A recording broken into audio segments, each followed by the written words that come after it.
The 1971 World Series was the championship series of Major League Baseball's 1971 season. The 68th edition of the World Series. It was a best-of-7 playoff between the defending World Series and American League champion Baltimore Orioles and the National League champion Pittsburgh Pirates.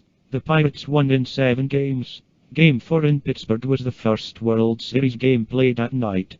The teams proved to be evenly matched. As the series went a full 7 games, the home team prevailed in each of the first 6. In Game 7 in Baltimore, the Pirates' Steve Blass pitched a 4-hit complete game for a win over Mike Cuellar and the Orioles. In his final World Series appearance, Roberto Clemente became the first Spanish-speaking ball player to earn World Series Most Valuable Player award. He hit safely in all 7 games of the series, duplicating a feat he had performed in 1960. 21-year-old rookie Bruce Kison pitched 6 1/3 scoreless innings and allowed just 1 hit in 2 appearances for the Pirates. He set a record of 3 hit batters in a World Series game, which also tied the 1907 record for a World Series. This was the first of 3 consecutive World Series, all 7 games, in which the winning team scored fewer runs overall. The trend continued for the next 7-game series in 1975. These 2 teams met again in the Fall Classic 8 years later, with the same result, as the Pirates won the final 3 games to win in 7.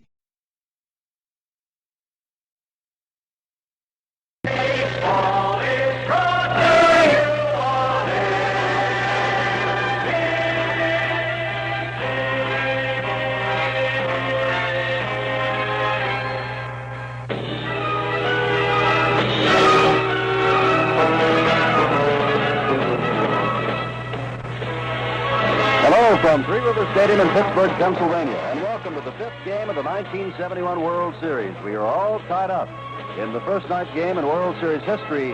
Last night, Pittsburgh won an exciting ball game by the score of 4-3 to tie the Orioles 2 games apiece.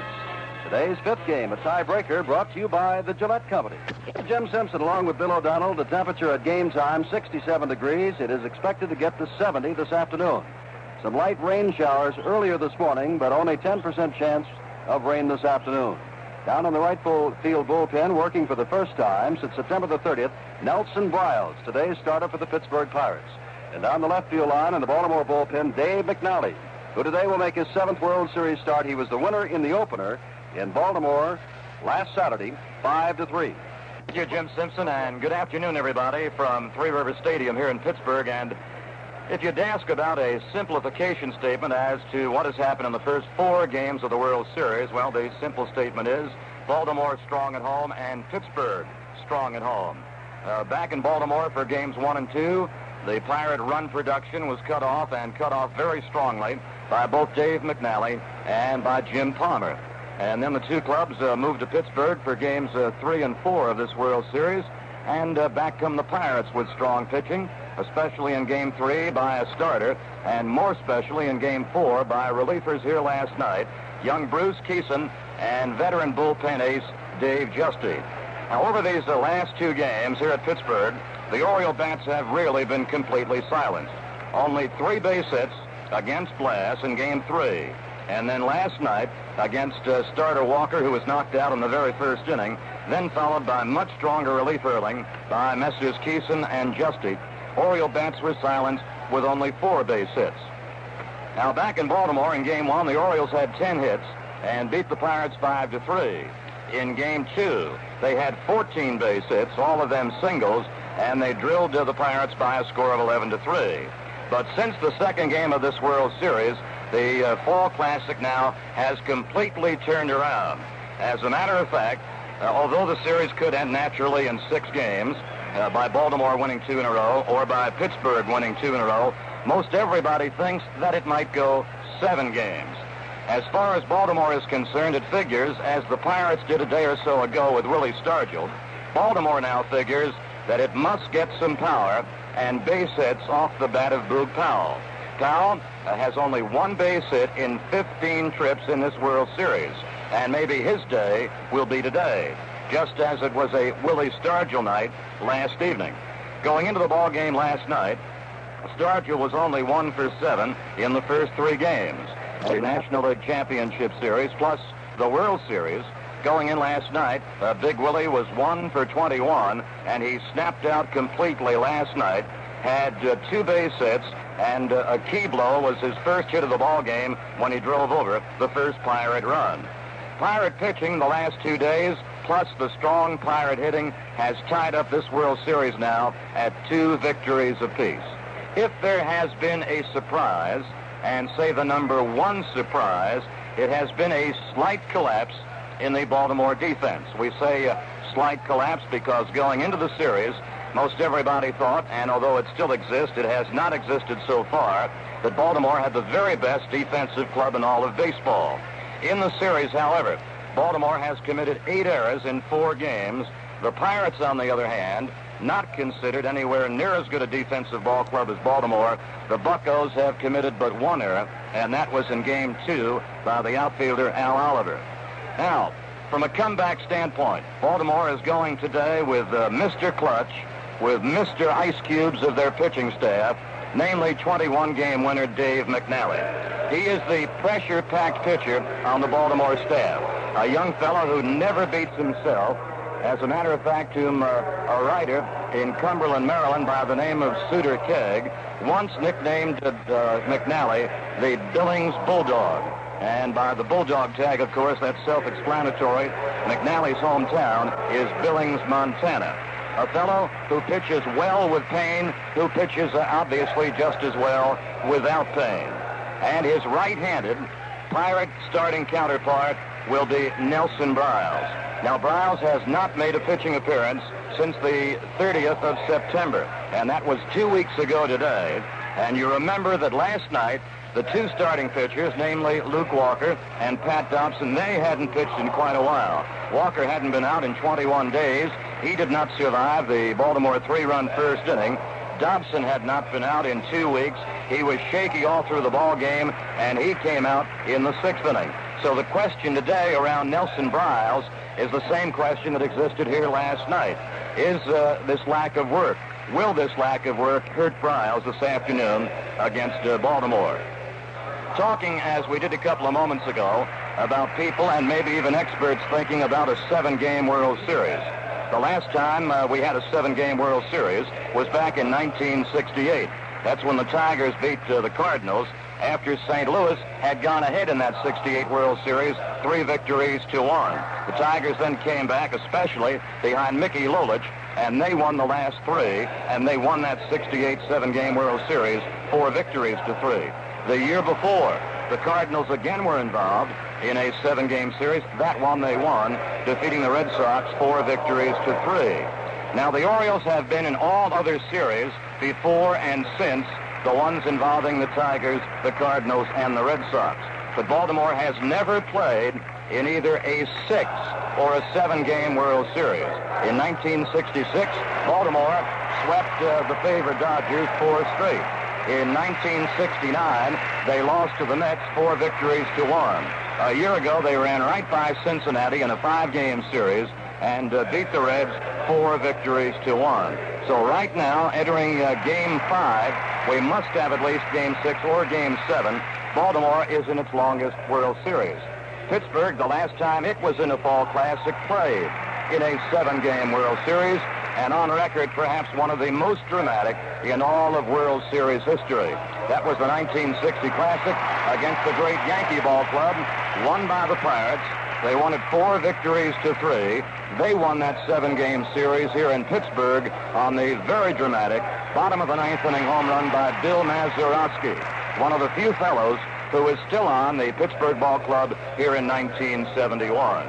Now, so much about the background to our series games to date, a little information about our ball game today, and a background about some series games of recent years. Now the lineups. The visiting Baltimore Orioles have Don Buford in the leadoff spot. Buford to play in left field. Batting second, and playing in center field will be Paul Blair. Baltimore first baseman Boog Powell bats next. Powell batting number 3. In right field, and to date he has carried the strongest Baltimore bat, is veteran National Leaguer and American Leaguer Frank Robinson. Robinson is 7 for 14 in this series, including 2 home runs, 8 home runs overall in World Series competition. Frank Robinson bats fourth, and he will be the right fielder. With Pittsburgh starting a right-hander, 28-year-old Nelson Briles, Baltimore will catch its left-handed swinger, Elrod Hendricks, and Hendricks bats number 5. Then to Mr. Clutch in the hitting attack, Brooks Robinson at third base. Batting 7th and playing at second base will be Dave Johnson. The Orioles shortstop, Mark Belanger, bats 8th, and Baltimore's Dave McNally does the pitching, and he bats 9th. Now, before we bring you the Pirate order, here, ladies and gentlemen, is our national anthem.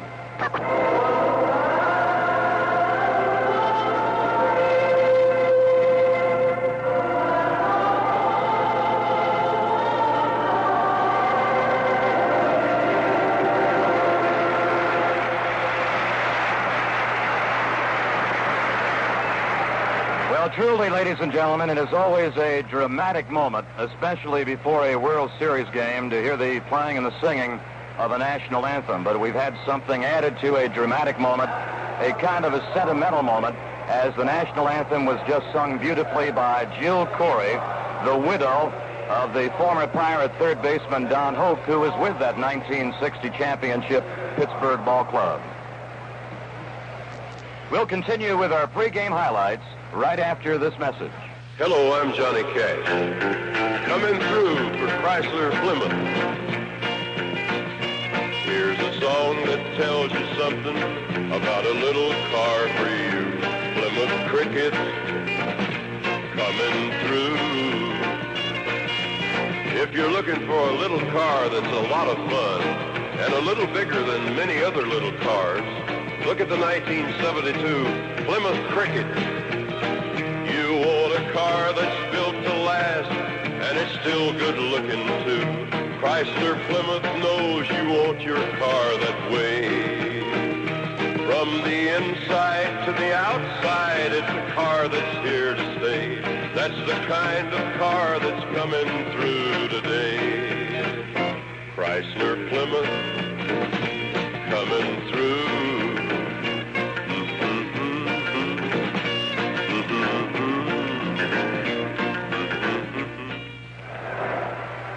Together with Jim Simpson, Bill O'Donnell, back with you again at Pittsburgh's Three Rivers Stadium. We gave you the Baltimore lineup card a couple of moments ago before the singing of the national anthem, and now for the Pirate attack this afternoon in Game 5. The leadoff man will be Pirates second baseman Dave Cash. He'll be followed by Gene Clines. Clines to play in center field. Batting third and in right field will be the strong bat of Roberto Clemente. And we should not just simply say just strong bat. We should also say strong-armed Roberto Clemente in right field. Batting fourth and playing in left field will be Willie Stargell. Stargell in left field. Playing at first base and batting in the number 5 spot will be Bob Robertson. Robertson at first base. The Pirate catcher, as he has been in every game thus far of this World Series, will be Manny Sanguillen. Sanguillen back of the plate. The third baseman for the Pirates will be Jose Pagan. Pagan at third base, and he bats 7th. The shortstop will be Jackie Hernandez. Hernandez at short. Batting 9th and doing the Pirate pitching will be Nelson Briles. Briles, he's kind of built on the chunky side, 5 feet 11, 200 pounds. Briles is 28 years old. During the 1971 season, he made 14 starts for Danny Murtaugh, had 4 complete outings in those 14 starts, including 2 shutouts, winning 8, losing 4. And here are the Pirates now, breaking out of their first base dugout to take the field. The umpires today, and we have 6 of them. Jim Odom will be back at the plate. John Kibler will be at first base. The umpire at second will be Nestor Shylock. Umping at third will be Ed Sudol. And the foul line umpires, John Rice down the left field side, and on the opposite corner down the right field foul line is Ed Vargo. Briles has been warming with Manny Sanguillen. And let's right now pause 10 seconds for station identification. This is WWJ, Radio 1 in Detroit, news and information all day. WWJ, Radio 1, Radio 1. His tune-up tosses to Sanguin. Let's set the Pirate defense for you. They've got Jose Pagan stationed at third. They've got Jackie Hernandez anchored at short. They're playing young sensation Dave Cash at second base and long ball walloping Bob Robertson at first base. The Pirate outfield for Game 5 this afternoon in Bucktown will be Big Willie Stargell in left, Gene Clines in center, and Roberto Clemente in right field. Sanguin does the catching, and Briles, the right-hander, does the pitching. Now, Briles, of course, has been in World Series competition before. That's when he was over in the National League with the St. Louis Cardinals, and Jim will tell you more about that. Don Buford is the leadoff man. And now, ladies and gentlemen, and boys and girls, with pleasure, here is NBC's Jim Simpson. Thank you, Bill O'Donnell. Don Buford, switch hitter, stepping in left-handed against the right-hander Briles, who is making his 5th World Series start. He has won 1 and lost 1. Has excellent control normally, but remember what happened last night with Luke Walker and Pat Dobson, but not pitched in 3 weeks. Briles has not pitched since September the 30th, and only 3 innings in that game against the Phillies, in which he pulled a muscle in his leg. Briles ready with the first pitch of the 5th game of the World Series. Swing foul back by Don Buford. All Blair is on deck. Walker did not last out the first inning last night, and Dobson battled for 6 innings, had a lot of stuff, but made some bad pitches, couldn't get the ball over. And control is Briles' strong suit. Less than 2 walks per 9 innings. Right-hander back, ready and throws high and away from Buford. It's 1 ball, 1 strike. Pagan playing in on the artificial turf from third base. Buford, the best leadoff batter in the history of the Baltimore Orioles, reaching base more than 41% of the time, led the American League this past year in runs scored with 98. Briles ready again. Ball is hit high in the air and back of second base. Hernandez and Cash are there. Hernandez, the shortstop, says he's got it, and right in back of second base takes it for the first out.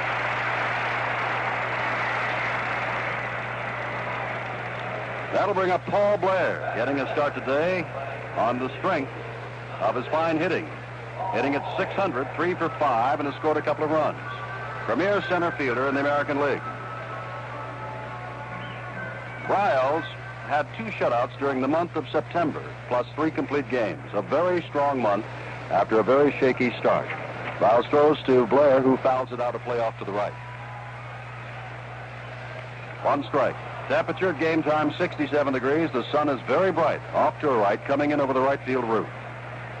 Right in the eyes of the right-handed batters. 1 strike pitch to Blair. Swings and misses on a breaking pitch. 2 strikes. Briles primarily a breaking ball pitcher. Has the palm ball. Has the curve. Ready with a 2-strike pitch. Comes back, another breaking pitch, and Blair goes down swinging. Check that. As Blair foul tipped the ball, Sanguin could not hold on to it, so Paul has another life with 2 strikes.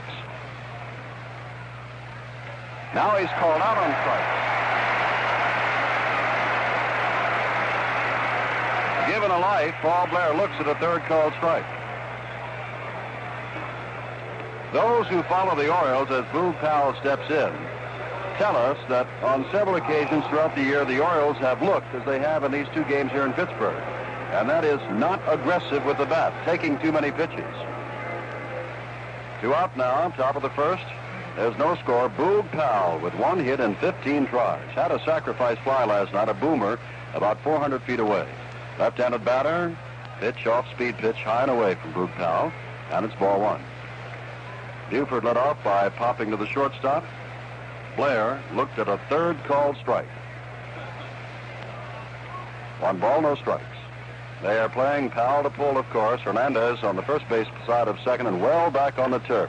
Ground ball right back to Briles. He has the easy throw to first base, and there's the 1, 2, 3 innings.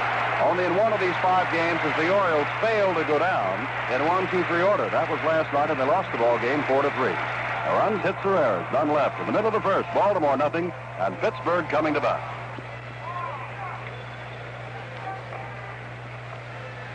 Dave McNally getting ready for his 2nd World Series start of 1971. And he'll face the Pirates' Dave Cash, Gene Clines, and Roberto Clemente. McNally back defensively by Brooks Robinson at third. Mark Belanger short. Dave Johnson second. Boog Powell first. Elrod Hendricks is catcher. McNally's Oriole outfield. Don Buford in left. Paul Blair in center. And Frank Robinson in right. Cash starts it off for the Pirates. And here's Jim Simpson again. All right, Bill O'Donnell. Dave Cash hitting at 176, 3 for 17, but Dave has hit the ball very hard, most of the time right at somebody. Right-handed swinger. Very fast. McNally throws outside. Ball one. You'll recall McNally had that bad problem in the first game, wildness. Walked a man, there was a wild pitch and a couple of errors, and gave up 3 runs, all of which were unearned. Then he settled down and pitched the 3-hitter. Back up high again. It is quickly 2-0 to Dave Cash. Pittsburgh and Pirate fans have come alive since coming back home, especially after last night's thriller to even the series at 2 apiece. McNally, the left-hander, to the right-hander Cash, and misses the breaking pitch on the outside. It's 3-0 to Dave Cash. Gene Clines, the speedy center fielder, is on deck.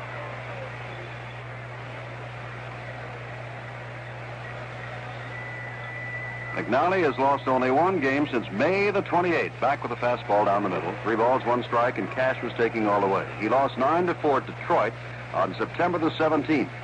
And that's the only game, we'll repeat, that he has lost since May the 28th. 3-1 pitch. Left-hander throws. It's down low, and Cash is on with a walk.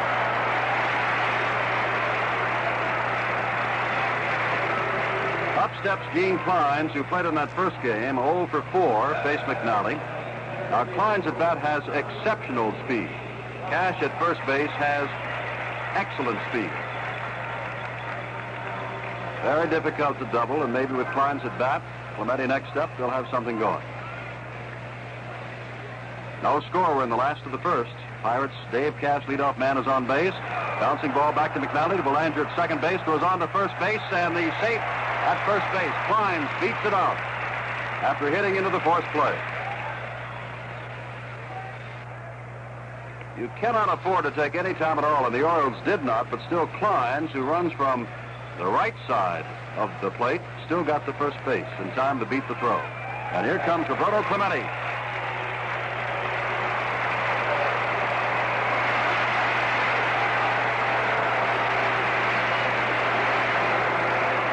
Clemente has been in 11 World Series games, 7 in 1960, 4 so far in 1971, has hit safely in every one of them. Hitting at .471 for this series, 1 RBI. He is 8 for 17. And they play him around to the right, as always. Land to hit to the opposite field. There goes the runner. Swing. The ball is foul. Down toward the third base coaching box, picked up by one of the ushers. But Clines was off and running.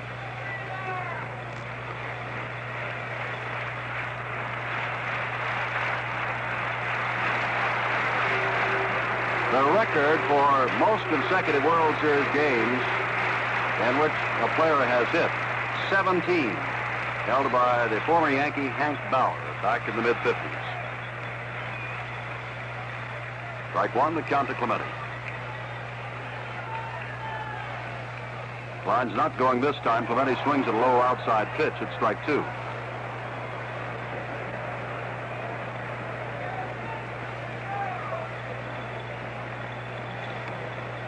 Again, we'll point out something that Bill and I have been pointing out throughout the series. Clemente is an excellent 2-strike hitter. Many times will take a couple of pitches for strikes and then go to work on the pitcher. Last night, he struck out in the first inning at a curveball. Run by the starter, Dobson.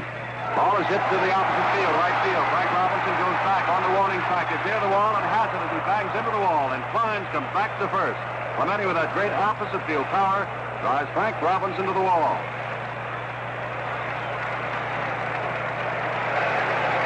And here is the Major League home run hitter, Willie Stargell. 48 to lead the majors. No score last to the first. Clines on at first base with 2 outs.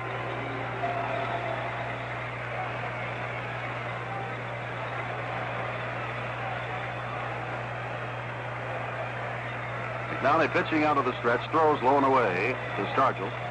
1 ball.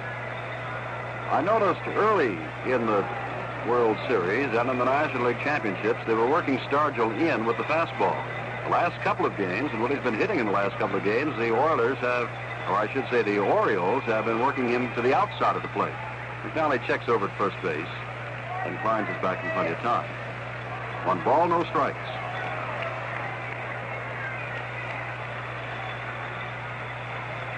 Bob Robertson on deck.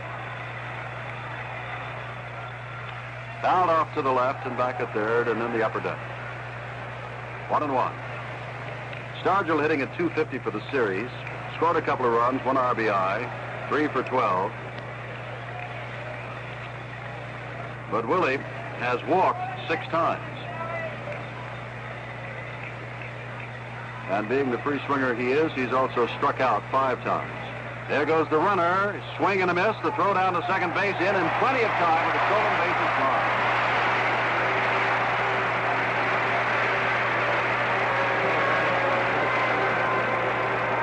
The Pirates have been showing speed since coming home. They've been stealing. Hernandez, Sanguillen, and now Kleins. 1 ball, 2 strikes as Stargell was swinging on the pitch, protecting the runner Kleins.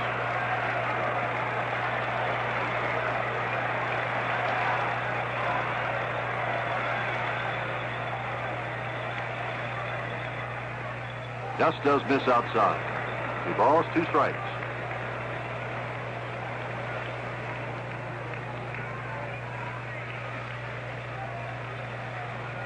They play Stargell around to the right, but Elrod Hendricks actually brought them in a few paces, meaning the outfielders.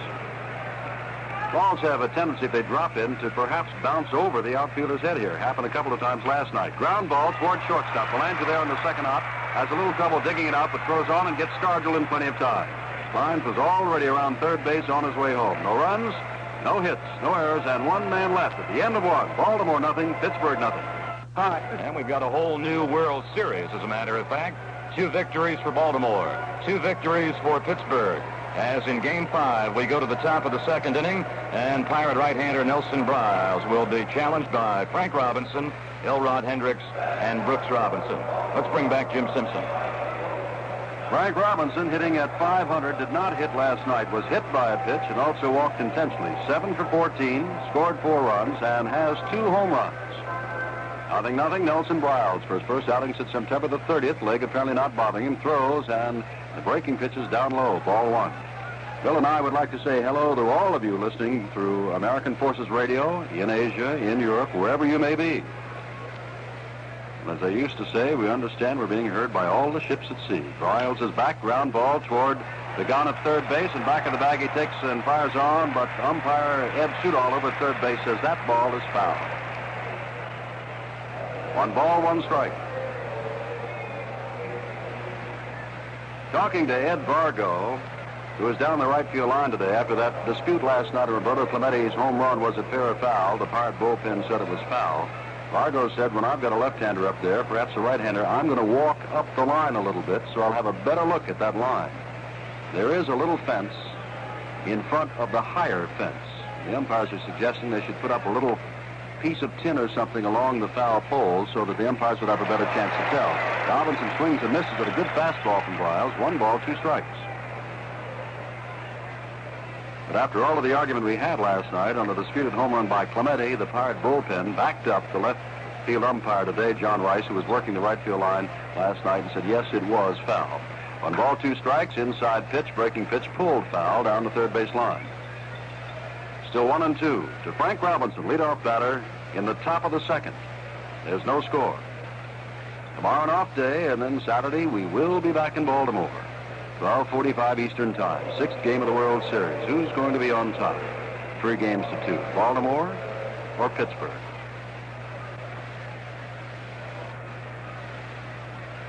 Briles ready. 1-2. Breaking pitch hit to the opposite field. May drop down there, but Robinson is back in plenty of time now in foul territory and takes it for the first out of the 2nd. Ball started off and then just kind of died behind first base down the line in foul territory. And Bob Robertson had plenty of time to catch up to it. Ellie Hendricks When Luke Walker started last night, Andy Etchebarren came on, and Hendricks did not play. He had played in the first 3 games. Hitting at 300, 3 for 10, has an RBI.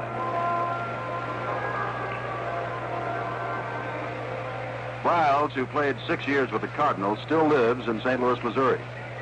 Born out in Doris, California.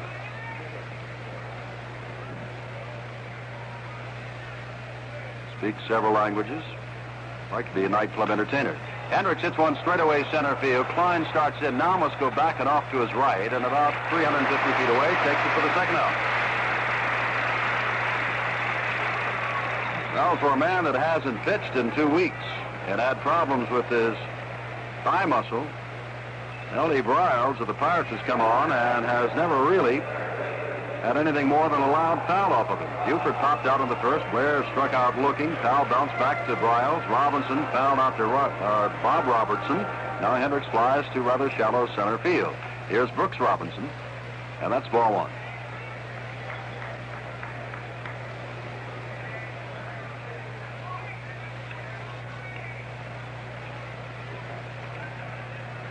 One ball, no strikes. Brooks hitting at 385, also did not get a hit last night. Fouls this one off to the right. He and Frank Robinson had hit in every game until last night. They did not get a hit in the first inning against Luke Walker, the starter, and Bruce Kison and Dave Justy kept them down the rest of the way. Brooks is 5 for 13, 4 RBIs, and has scored 2 runs. 1 ball, 1 strike, and the pitch is up high to Brooks. It's 2-1.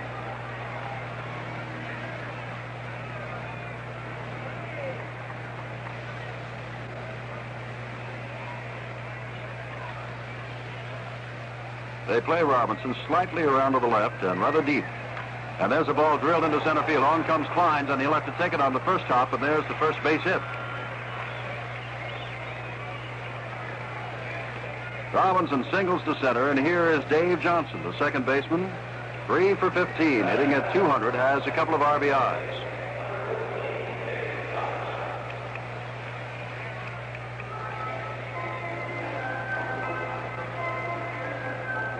And they respect the power, Davey, who had a great year with a personal high of 18 home runs as they go deep for him, and again swung a little to the left.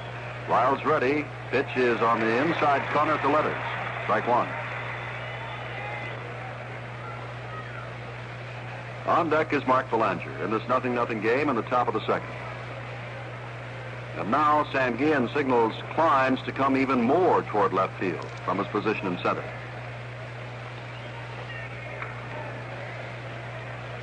Briles working from the stretch. Throws a breaking pitch. Popped up high. Short left center field. Hernandez goes out. Kleins comes in. Hernandez gets out of the way, and Kleins takes it for the third out. A run, 1 hit, no errors, and Brooks Robinson left at first base. We go to the last of the second in this scoreless ball game. Hello, Donald and Jim Simpson, your hosts for Game 5 of the World Series as the Pirates now come on against Baltimore left-hander Dave McNally. And they'll first produce Bob Robertson. Okay, Jim. Bob Robertson gets a big hand. He's the fellow that when they came back to Pittsburgh on Tuesday missed a bunt sign and instead swung away and produced a 3-run home run that put the game out of reach for the Orioles as Steve Blass won that third game 5-1. McNally swings, long drive, center field. Blair's on his way back near the wall. And it goes over 1-0.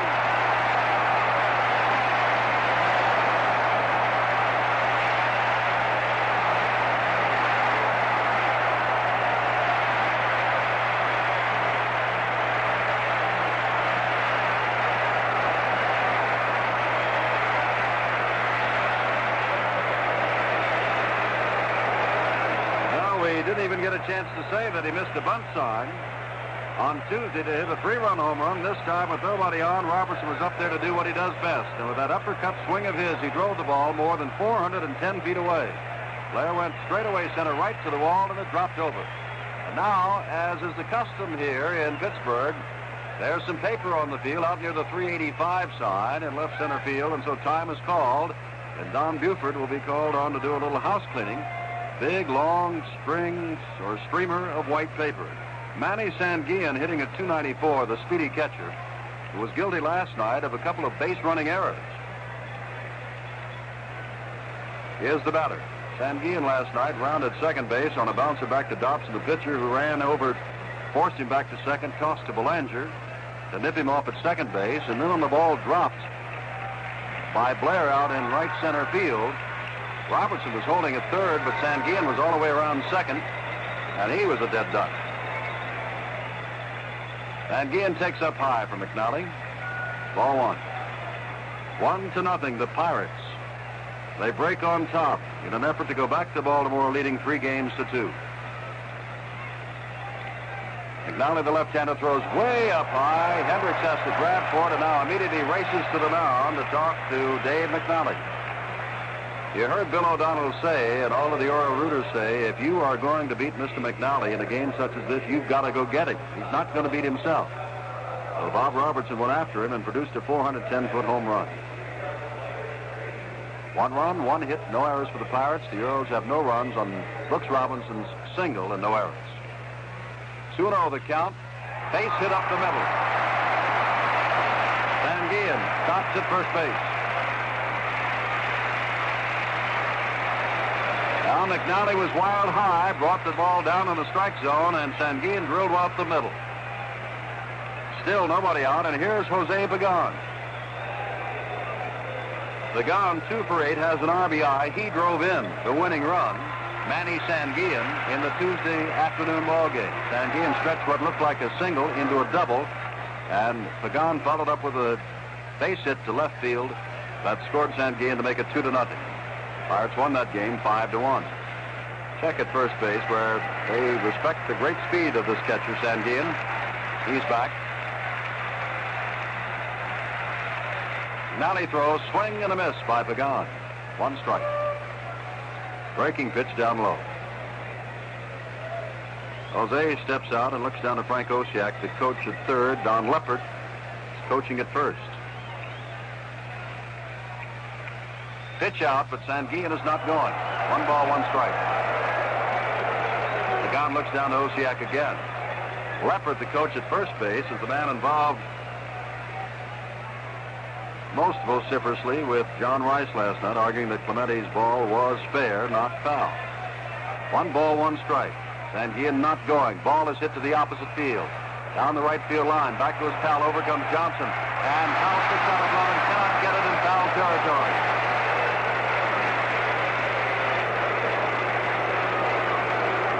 One ball, 2 strikes. In fairness to both Powell and Johnson and the right fielder, Frank Robinson, the ball was well down the right field line and well off the foul line. And to turn and run that distance and make an over-the-shoulder catch, well, it would have been a fine play. But the Orioles don't come up with the play, and Pagan remains alive, 1-2. McNally throws too low. It's 2 balls, 2 strikes. Last of the second, 1-0. Pirates on Bob Robertson's leadoff home run.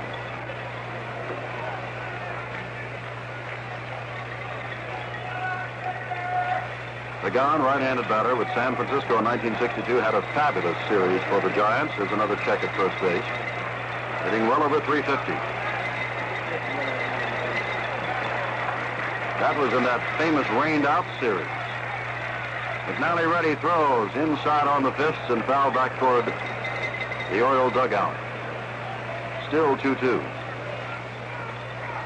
I recall they had a game rained out in New York and then 3 more out in San Francisco, and it took them about 13 days to play that 1962 World Series.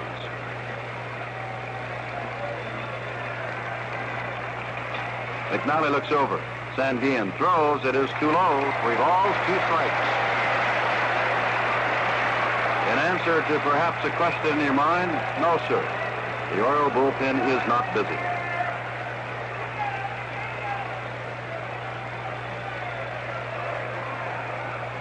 Advantage to Pagan as he throws and strikes him out. Sanguillen's on his way to second base. A throw down there. He's in under the throw, and Johnson thought he was out. But Nestor Starlock says that Sanguillen is in with a stolen base as Pagan strikes out.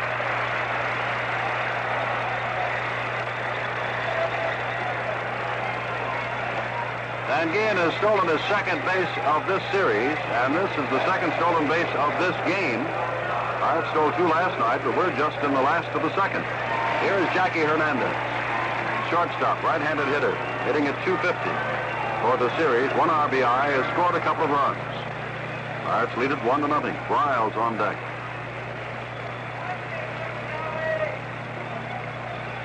Hernandez does not have great power. They play him shallow, but a little around to the left, and there's a strike at the knee. The breaking pitch from Dave McNally.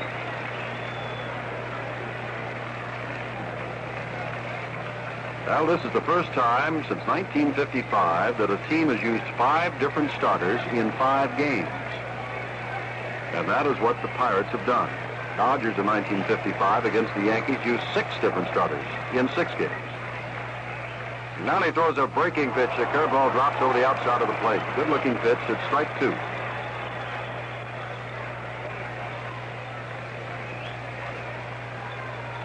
Van Gien down at second base. Now starts to walk off as McNally looks in for his sign as he's ahead of Hernandez, 0-2.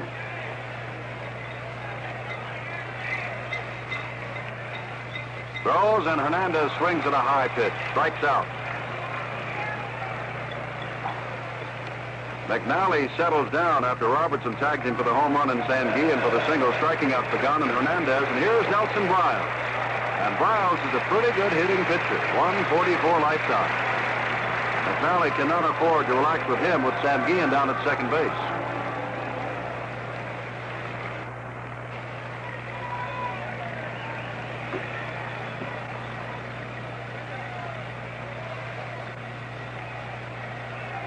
They do not play Bryles deep.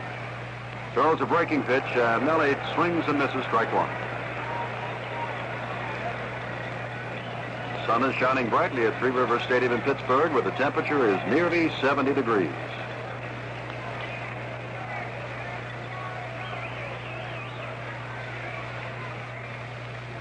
Another breaking pitch, and strike 2 swinging.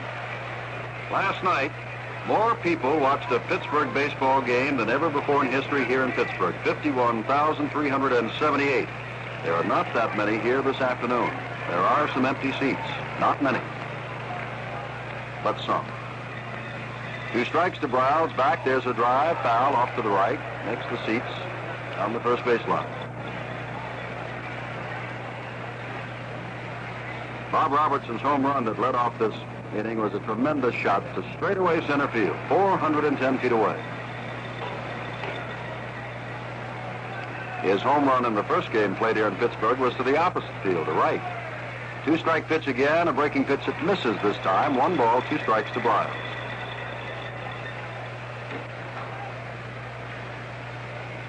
McNally struck out 9 in Saturday's World Series opener. That was his high for the year. Not normally a strikeout pitcher.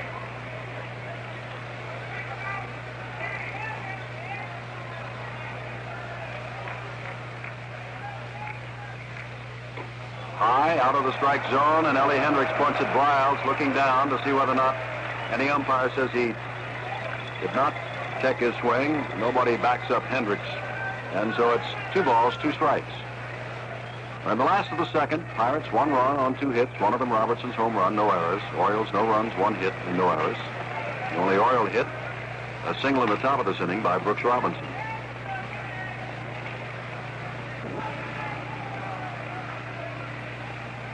McNally ready and throws, and there's a drive out to the center field. 1 hop. It's on the player. He's going to throw home.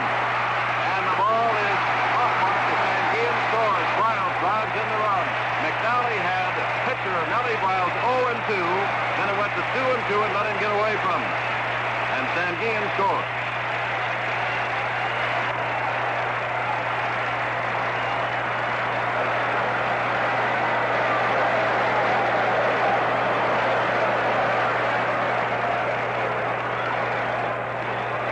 Dave Cash. Danny Murtaugh, as on Saturday the Orioles will start Jim Palmer, says he will either start Steve Blass or Bob Johnson. Those 7 games, the 7th game pitcher will be Steve Blass or Bob Johnson. Not committing himself. 2 out, Cash steps in there, takes a breaking pitch right over. Strike 1. Robertson led off with a home run. Van Gien singled, stole second as Pagan struck out. Hernandez struck out. Bryles was down 0-2, worked the count to 2-2, and drilled a single to center field, scoring Van Gien. And there's that Pirate speed again as Sanguillen Stoll second was in scoring position. Back again, fastball. Robinson backing onto the third base, goes to second where Johnson steps on second base with a force out. But the Pirates pick up 2 runs on 3 base hits. There were no errors and 1 man left. At the end of 2, the Pirates 2 and Baltimore nothing. WWJ Detroit, the Detroit News. From sunny Three Rivers Stadium in Pittsburgh, Pennsylvania, Jim Simpson along with Bill O'Donnell as we go to the top of the third. The Pirates lead the Orioles 2-0 in this 5th game of the World Series, which is all tied at 2 games apiece. Mark Belanger hitting at .214 for the series. Right-handed batter well back in the box. Closed stance facing Nellie Briles, who's given up 1 base hit. Breaking pitch. On a change, hits the outside corner, strike 1. McNally has given up 3 hits now, and that's as many as the Pirates got in the entire first game against Day. Another breaking pitch, and Belanger fouls it back at home plate, drops in the seats for strike 2.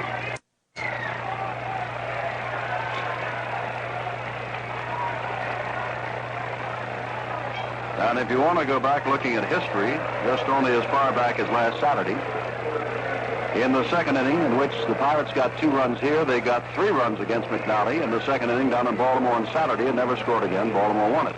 0-2, breaking pitch blown away, ball 1. Rouse throws, ball is out to right field. Clemente is there in plenty of time, taps the glove twice and takes it for the first out of the Baltimore third. Lazy fly ball down the right field line. Clemente over in plenty of time. And here comes Dave McNally. 0 for 3 in the series opener. Pretty good hitting pitcher. 162, hit a couple of home runs this year. And had 14 sacrifice bunts this year. Can handle a bat. Briles ready and throws a breaking pitch, strike 1. Briles has allowed 1 man of the 7 he has faced, make that of the 8 he has faced, to reach base. Brooks Robinson's 2-out single in the second. Another breaking pitch. McNally swings and misses. 0-2.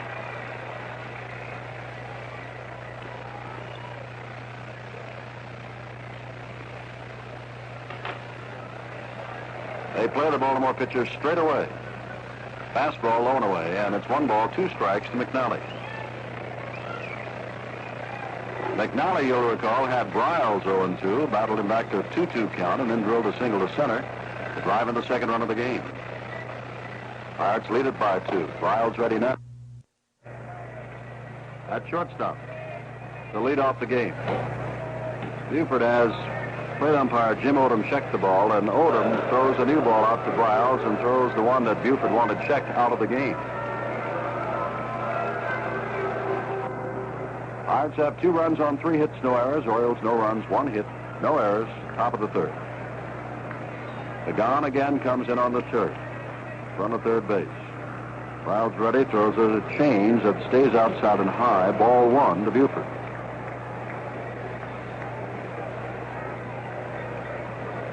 Don has good power, hit a home run, recall, in the World Series. Takes a big cut at this fastball and misses. 1 ball, 1 strike.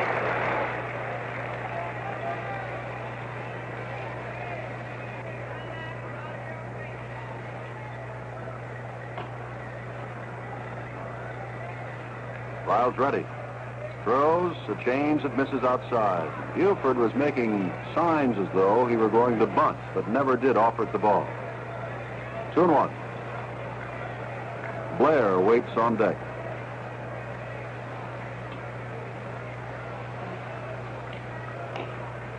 Klaus throws, backs him out of there. It's 3-1. Now the Pittsburgh fans, they're leading 2-0 over the Orioles.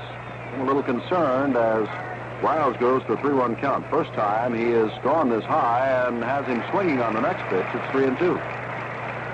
Briles, a control pitcher, averaging less than 2 walks a ball game. Had great control in the month of September when he threw both of his shutouts and 3 of his complete games.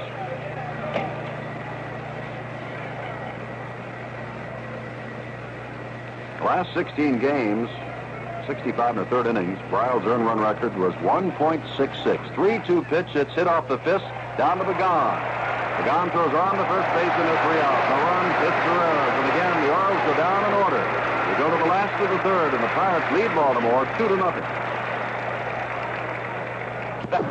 Bill O'Donnell and Jim Simpson hosting you from Pittsburgh this afternoon. The Pirates, who had clutch relief pitching last night from Bruce Kison and Dave Justy, have had outstanding starting work today done by Nelson Briles. Now here's Jim Simpson and the bottom of the third. Lyons attempts a bunt. It is foul at the plate. Gene showed us his speed back in the first inning. After Cash walked, Kleins hit a ball back to McNally. McNally whirled it through Belanger at second to force Cash, but the throw back to first could not get Kleins, and Gene later stole second base. Has great speed. 1 strike. Robinson playing back of the bag at third base. Kleins attempted the bunt. Now takes a breaking pitch outside. 1 ball, 1 strike. Pirates lead it 2-0 on the home run by Robertson, a single by Sanguine, who later stole second and came home on Briles' single. All of that happened in the second inning. Downey throws a fastball outside. 2 balls, 1 strike to Kleins. Well, they call Dave McNally Dave McLucky many times, or sometimes. He's been taken out of the game only to have his teammates score runs while he's been in the clubhouse to win for him. Another high fastball. It's 3-1. And after giving the Pirates 3 runs in the first game of this World Series and then holding on as Baltimore came back to win 5-3, they called him Dave McClucky. 3-1. Lyons looked down to Osiak at third base to see what the coach says he must do, and is swinging on the pitch, breaking pitch that he misses. It's 3 balls, 2 strikes. On deck is Roberto Clemente.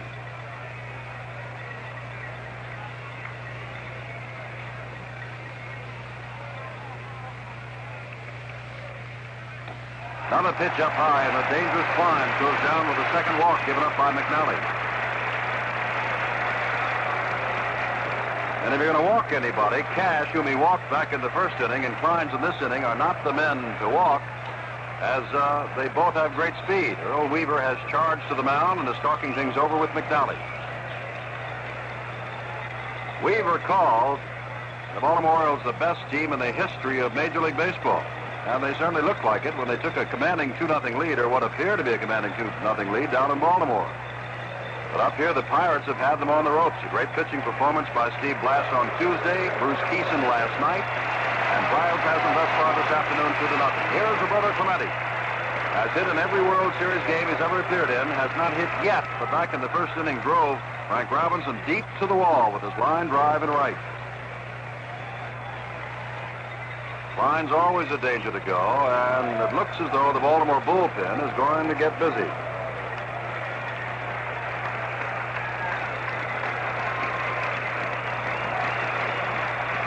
McNally taking his time, looking in at the right-handed Clemente. Now checks over at first base. Dave Leonard, who recently walked down to the bullpen, has now begun to throw in the bullpen. Pirates are not considered a team that gets a lot of walks. Orioles are considered a team that does not walk many people. Another check over at first base. And yet in this World Series thus far, the Pirates have walked 22 times against the American League's fine control staff of the Baltimore Orioles. Willie Stargell has walked 6 of those 22 times. Breaking pitch, strike 1 to Clemente. Taking all the way. Pirates 2 runs, 3 hits, no errors. Orioles no runs, 1 hit and no errors. And as last night, so again this afternoon, the Pirates have been knocking at the door in every single inning. McNally back and throwing again. Breaking pitch stays inside and high. 1 ball, 1 strike to Clemente. Jim Palmer on Saturday in the 6th game against either Bob Johnson or Steve Blass. The question is who goes to Baltimore for that 6th game with a 3-2 lead. Right now, the Pirates are broken on top. Another check, this time a lazy throw over to Boog Powell at first base. A stolen base has already cost them a run in the 2nd inning. Van Gien stole second and came home at ahead of the Nelson Briles single. McNally back, throws, it's fouled back, straight back toward us, and hits just below us. 1 ball, 2 strikes.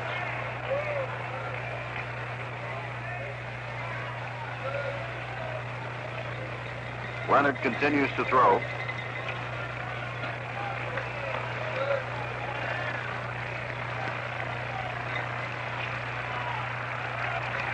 There goes the runner. There's a bounding ball to Belanger at second base. He's got to go to first, throws on to first, and gets the charging Clemente.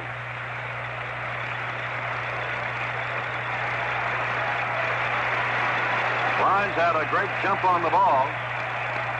And Clemente, who set up a home run by Bob Robertson by charging, when he hit the ball right back to the mound and forced Cuellar into a throwing error on Tuesday afternoon, ran out that ball, a simple bouncer to the shortstop Belanger by second base. Here's Stargell, who bounced to Belanger to end the first.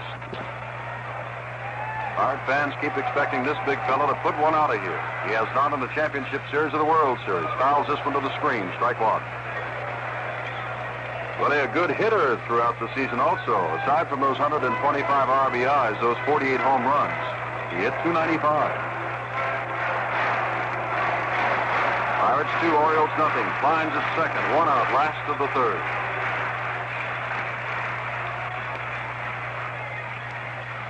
McNally throws, breaking pitch that stays inside. Then he turned his shoulder away from it. It's 1 ball, 1 strike. Bob Robertson with that 410-foot home run to lead off the second. He is on deck.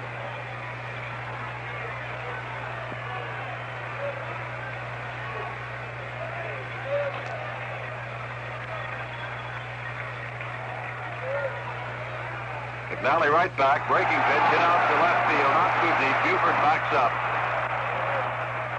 and has it, and now Kleins bluffs going to third base.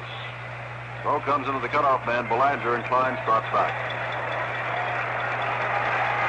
And here's Bob Robertson.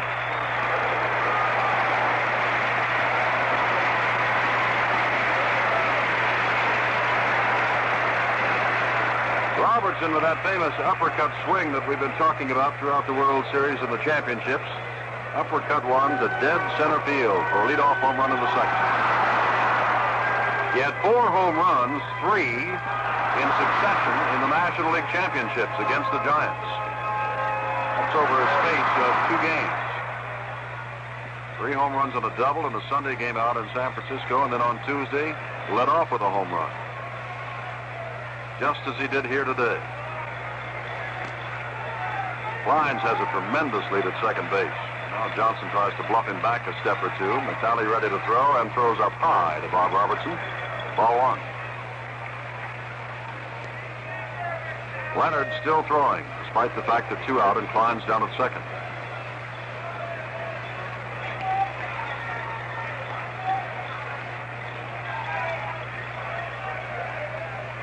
McNally looks back, pickoff play, but back quickly is Kleins, and McNally never released the ball. Kleins has had that big lead, but that time the lead wasn't as big. About 6 steps away. Now he moves up toward third, another half step. McNally ready to throw. There's a ground ball to Brooks Robinson. Can't pick it up. Now picks it up. Now goes on to first. Off line. Everybody's safe.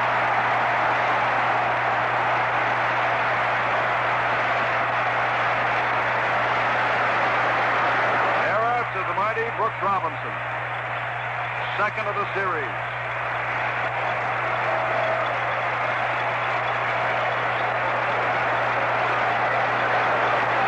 Bill pointed out, if there is a surprise to the series, it has been not the collapse, but the fallibility of the Oriole defense. It has not held up. Here's Sanguillen, who singled and stole second and scored ahead of the Bryles single back in the second inning.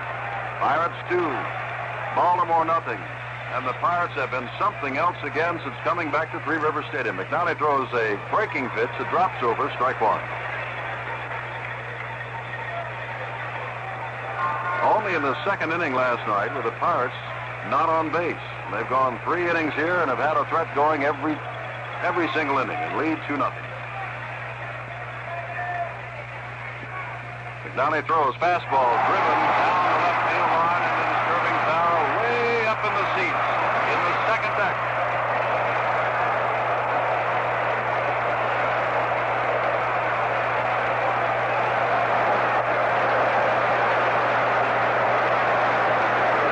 I'm sure you know have 4 20-game winners. McNally got the job done Saturday. Sunday's game was rained out. Palmer got the job done Monday. But Cuellar and Dobson have failed, and McNally is on the ropes. Baltimore has now committed 9 series errors. Pittsburgh only 1. 2 strikes the count. Outside. The Sanguin, 1 ball, 2 strikes. During the season, Baltimore committed 112 errors, Pittsburgh 133. Baltimore has the dubious distinction of leading 9 errors to 1 in the 1971 World Series. McNally looking over at Robertson at first base. He should have been out of this. The ball gets by Hendricks, and here comes the run scoring. Ball is in the first line. 3-0.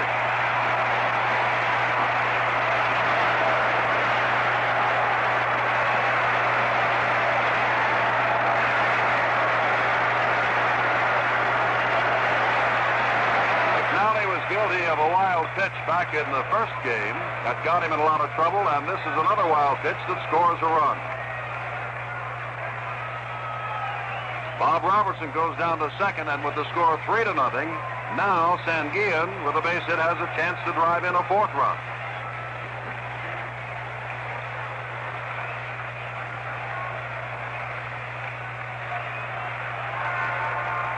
Pirate fans probably now becoming aware they've got a chance to take the whole series. They were the underdogs and had been throughout the series.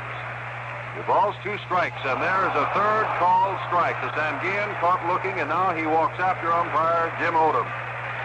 But without benefit of a hit, a walk, and an error in a wild pitch. The Pirates score 1 run, no hits, 1 error, and 1 man left. We've gone 3 full innings, and the Pirates lead the Orioles 3-0. Friends, you know, Gray River Stadium in Pittsburgh, where the fans are exceedingly happy with that 3-0 lead. Paul Blair leads it off in the 4th inning against Nellie Briles, who's allowed 1 man to reach base. Brooks Robinson in the 2nd with a 2-out single. Other than that, Briles has been perfect, and no one has hit the ball hard off him except Brooks Robinson. Blair looked at a 3rd call strike back in the 1st inning. Briles ready to work, throws him a breaking pitch, hit out to right field. Roberto Clemente drops over to his left, taps his glove, and takes it. On 1 pitch, Briles gets Paul Blair, and here is Boog Powell. What a series poor Boog is having. With that injured right hand, he is 1 for 16. Had a tremendous drive to deep center last night that scored a run, but it was caught, a sacrifice fly. We'll recall again that after 3 innings down in Baltimore last Saturday, for you Baltimore fans, the Pirates were leading McNally 3-0. There's a drive that Cash tries to beat the Rams.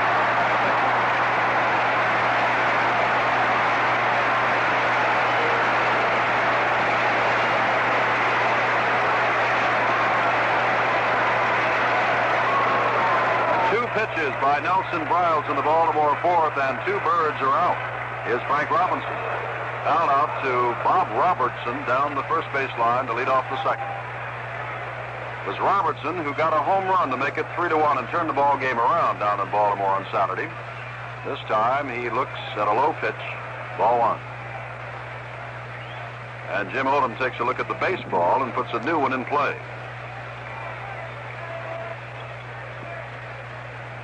They play about as deep for Frank Robinson as anybody. Both Kleins and center, Stargell and left, almost back to the warning track.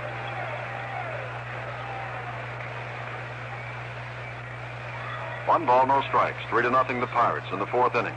Swing and a miss. Big swing. Strike 1.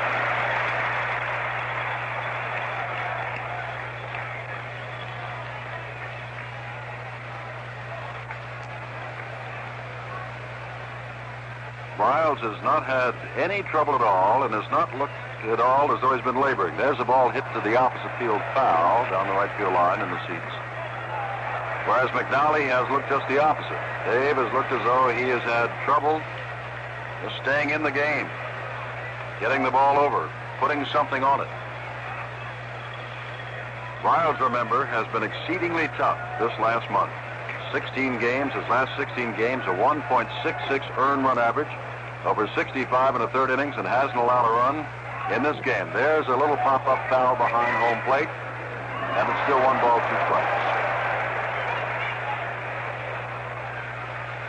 Frank, one of those rare birds, if you'll pardon the pun, more than 500 career home runs. He and Harmon Killebrew joined that circle this year. Breaking pitch misses, ball escapes Sanguin, picks it up, tosses it back to Briles. It's 2-2.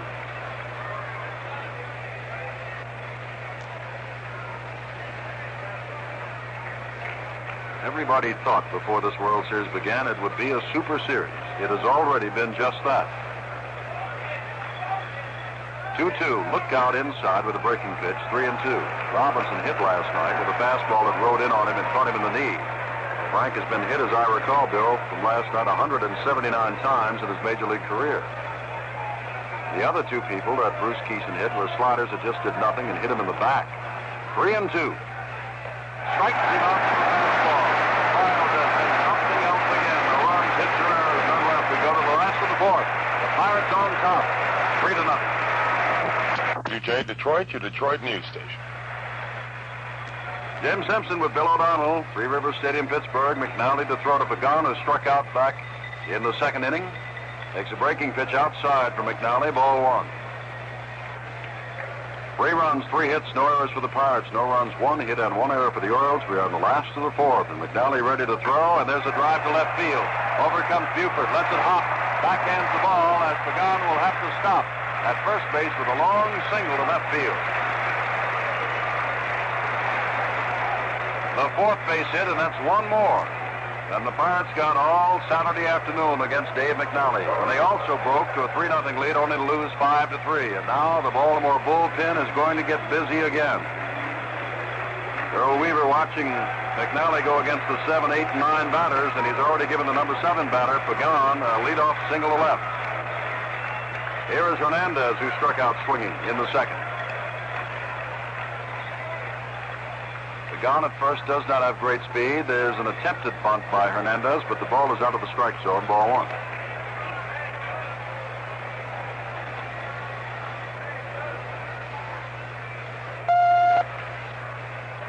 Dave Leonard, the man again up and throwing.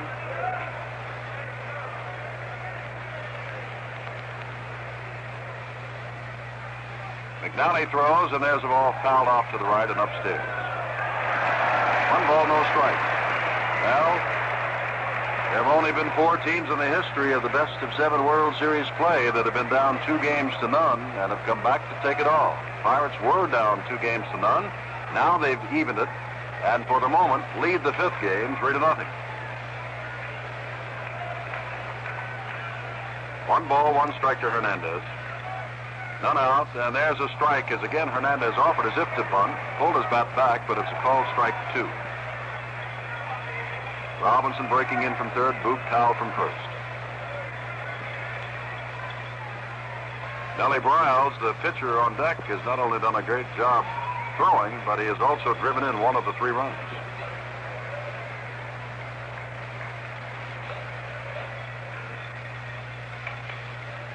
McNally throws, ball is outside, and it's 2-2 to Jackie Hernandez. Former American leaguer has been playing a lot this year with the assorted injuries to Gene Alley. Alley has been in a couple of ball games, started one, and came on late last night to finish out the game. There's a step and a throw to first base, and Pagan is back in plenty of time.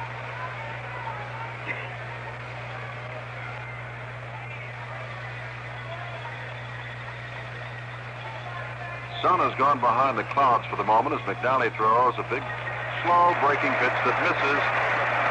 And he's going to 3-2 on the number 8 hitter, Jackie Hernandez.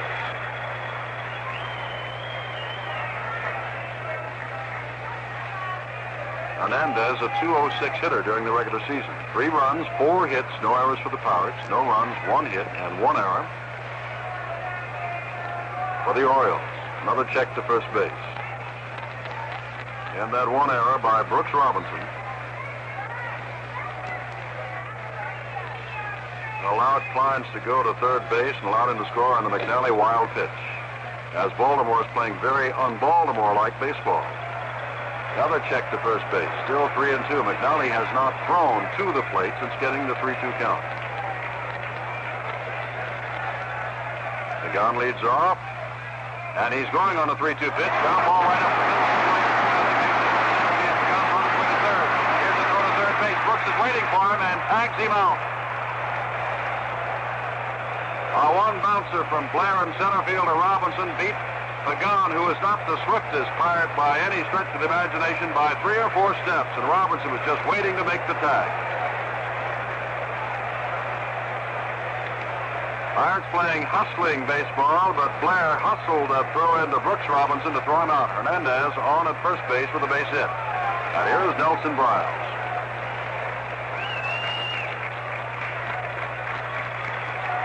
Briles has struck out 2, walked nobody, allowed a 2-out single to Brooks Robinson in the second. Other than that, nobody has touched him up. Nobody has reached base.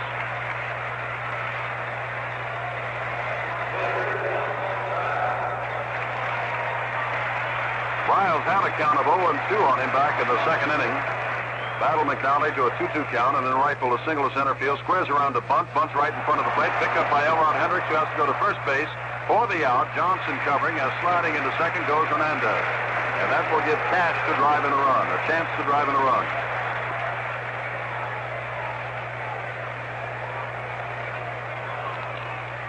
With Hernandez down at second base. Cash walked in the first inning and bounced into a forced play to end the second.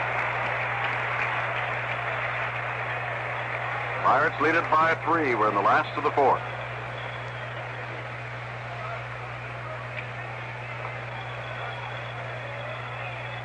Hernandez, or rather Hendricks, walks out in front of home plate. Does a little gardening. Now moves back.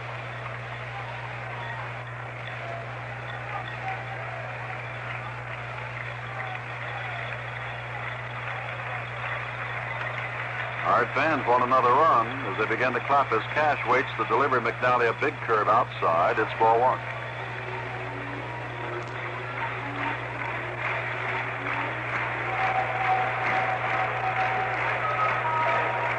Play Cash straight away and not too deep. McNally comes back with another curve. This one drops over for a strike. It's 1 ball, 1 strike.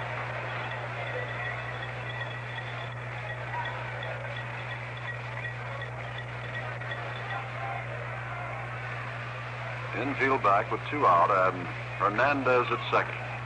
Pretty good leadoff second. Another breaking pitch. Grounded forward. Belanger at shortstop. Up with it. A throw to first base. He's got him by half a step, and Cash does a leap in the air, thinking he'd beat it out. No runs on 2 base hits. There were no errors and 1 left, and now we've gone 4 innings. And the Pittsburgh Pirates in this important 5th game lead the Baltimore Orioles 3-0. Bill O'Donnell and Jim Simpson with you in Game 5 of the 1971 World Series, and at the end of 4 innings of play, it's Pittsburgh 3 runs, 5 hits against McNally, and it's Baltimore no runs, 1 hit against right-hander Nelson Briles. So Baltimore down by 3 runs, comes to the top of the 5th inning with some power. It'll bring up Elrod Hendricks, then Brooks Robinson, plus Dave Johnson. Hendricks flied to short center field back in the second inning. Baltimore got 3 runs in the first inning last night, and for the last 12 innings has not scored a run. Blanked the last 8 last night, the first 4 this afternoon. And they have but 1 base hit, 1 base runner in 4 innings of swinging away against Briles, who now throws to Hendricks, who takes inside, ball 1. Briles, as we've said, has been to the World Series wars before. He was with the Cardinals in 67 and 68. Inside high with the fastball, it's 2-0. In 67, you'll recall, the Cardinals went the distance to edge the Red Sox in the great series, and then there was that unbelievable comeback in 1968 by the Tigers, led by Mickey Lolich, to take the Cardinals. As that series went the distance.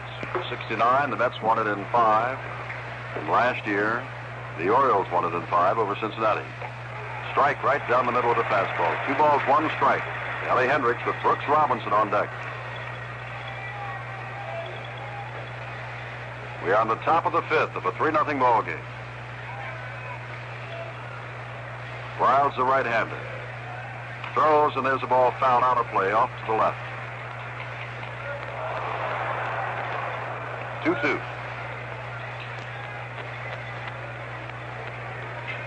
For Hendricks, they respect the fact that he pulls. Hernandez is at back of second base and shaded a little bit toward first base.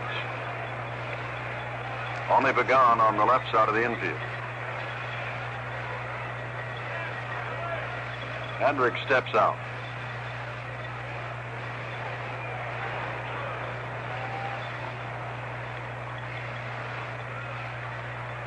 Crowd's ready, throws 2-2, misses low and inside, 3-2. I hope you saw or heard last night's first World Series night game. Pirate fan, Oriole fan, makes no difference. That 4-3 ball game had everything in it. It was quite a ball game. Here's a 3-2 pitch to Hendricks, who takes inside, and there's the first walk given up by Briles, and only the second man he is allowed to reach first base. Here's Brooks Robinson, who singled to center. Last time up, the only base hit off Briles. That was a 2-out in the second. Hernandez walks in to say a few words to Briles, who is in back of the mound. Bob Robertson walks over from first base to yell a few words to Briles.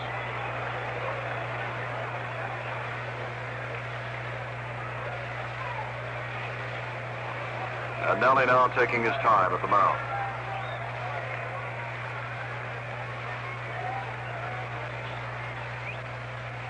Ready to throw, working from the stretch, and it's low and away. Ball one.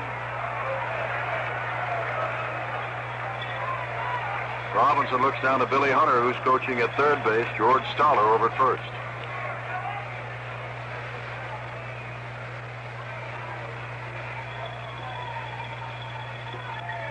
Browse comes back with a fastball at the knees. It's strike one. 1 ball, 1 strike. Orioles had won 16 in a row until Steve Blass beat them 5-1 on Tuesday. Since that time, the Orioles, of course, have lost 2 in a row. The Blass and Kison. 1-1 pitch, breaking pitch, grounded toward shortstop. Hernandez over, throws quickly to second base. Throw back to first base.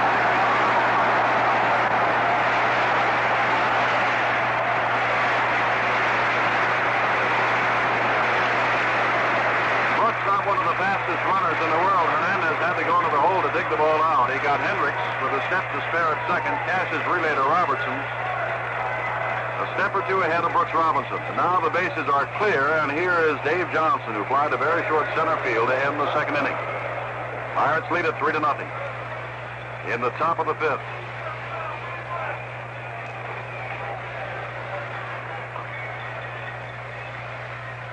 Stargell, respecting the newfound power of Johnson, that had 18 home runs this year, backs up in left, and there's a ball hit off the fist into short left. Stargell is on his way in. Hernandez on his way out. Stargell said, "I've got it."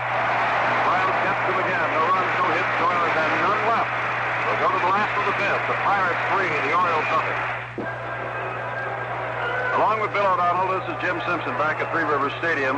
Well, the Pirates are coming to bat now. Have had at least one man on base in their last 10 innings in a row since going out 1-2-3 in the second inning last night. The only time last night they did go down in order. Meanwhile, the Orioles are looking for some kind of base hits. They haven't had a run now in their last 13 innings of play.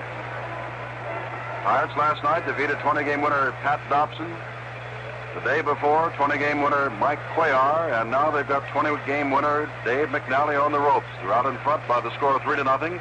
And what is worse, Briles is pitching a one-hitter. That is what is worse if you are an Oriole fan.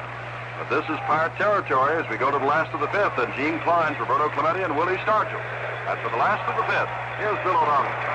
Thank you, Jim, and hello again, everybody. Bottom of the 5th inning, and the Pirates with the number 2 man in their order, and the speed merchant, Gene Klein's the center fielder, to be followed by Roberto Clemente and Willie Stargell. Klein's a right-hand cutter. He has thrown a low breaking pitch for ball 1. Klein grounded into a forced play in the first inning, later stole the base. He walked and scored a run in the third. McNally's 1-0 is a knee-high strike to the looking Kleins. Kleins in this World Series is 0 for 5. During the National League campaign, Kleins batted .308. He is not known for power. Played in shallow center, extremely shallow center by Blair. McNally's change is outside. Ball 2 and strike 1 to Kleins. McNally has not had really a cruise inning. He has struggled since the ball game started. His 2-1, a fastball strike inside corner. It just bit on the corner to the belt of Kleins. 2 balls and 2 strikes. Although McNally did not give up any runs in the first inning, he did walk the leadoff man, Cash, gave up 2 runs in the second, a run in the third, pulled out of a 4th inning jam. 2-2. Long drive, left center field. Blair's going way back, way back, way back. It one hops off the wall in center field.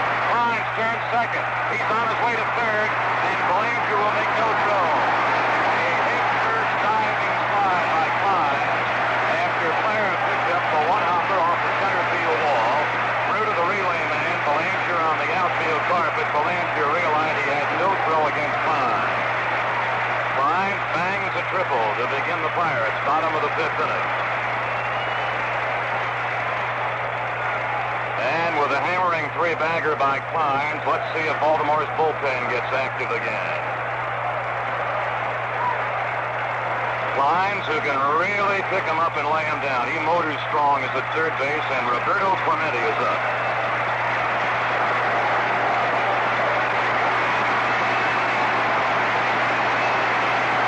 Speaking of being up again in Baltimore's bullpen, the right-hander Dave Leonard. Clemente sent a long drive to the right field wall, caught by Frank Robinson in the first inning. Grounded out short to first in the third inning. All four Baltimore infielders now tighten up. They're right back of the infield carpet. Clemente hits a ground ball. Hanson now base hit center field. Ryan scores the run. The Pirates go ahead 4-0. Clemente just picked on McNally's first serve and drove it on the ground right by the mound over second base for an RBI base hit. Clemente continues his World Series streak. He is now hit in 12 straight World Series games. In this World Series, he has 9 hits in 20 appearances. Earl Weaver is making a march to the mound, a march that looks like he might go to his bullpen. Weaver, with his hands on his hips, as yet has not motioned to the Baltimore bullpen, but now has. And Dave Leonard will be brought on to pitch against the Pirates here in the bottom of the fifth inning. They were leading 3-0. They now go ahead 4-0 on a triple, one hopping off the wall and center by Kleins, followed by a base hit up the middle off Clemente's bat. McNally leads, pitching 4 innings plus 2 batters, giving up 7 base hits, 4 runs, striking out 3, and walking 2. And Dave Leonard will come on to face Willie Stargell. Dave Leonard, 29 years old, born in Arlington, Virginia, now living in Baltimore. Spent most of this past season in the International League with Rochester and managed to get in only 54 innings with the Orioles. He won 2, lost 3, and was credited with 1 save and had a 2.89 earned run average. Right-hander coming on, he has not appeared in the World Series until now. Well, the Buccos, who said down in Baltimore, wait till we get them back at Three Rivers Stadium, have proven it so far, winning 5-1, 4-3 in the thriller last night. Now they're out in front by the score of 4-0. I'm sure if you follow baseball, you know as long as you've got that big 4-run lead, maybe the tying run will come to the plate with the bases loaded. But the winning run can never come to the plate. A 4-run cushion is a great thing for a pitcher like Nellie Briles to be working with. Briles extremely effective for the last month of play, last 16 games, and thus far today he has walked 1 and given up 1 walk, which was, as we said in the 5th inning, he was erased on a double play, and he gave up 1 base hit. That's to Brooks Robinson. Other than that, he has been something else again. Well, Leonard will warm up with Clemente at first and 1 run in here in the last of the 5th. Stargell is waiting on deck as we pause 30 seconds for station identification.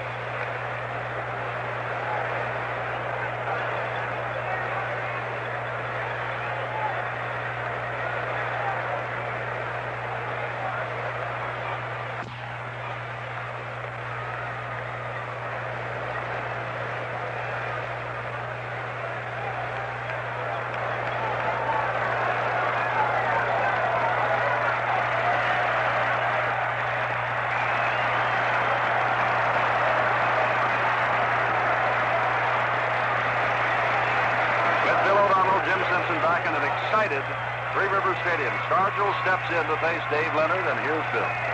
And Leonard now will go into a pause to the belt with Clemente, the base runner, held by Powell. Nobody gone in the Pirates' 5th inning. They lead 4-0. And Leonard, who has the best right-handed move on the Orioles staff, makes a move towards Clemente's lead. Stargell is hitless in this ball game. He is 0 for 2. Left-hand batting Stargell taking high and away, ball 1. Leonard making not only his first appearance in this World Series, but making his first appearance ever in World Series competition. He's looking to Clemente. Throws that way again, and Clemente steps back safely.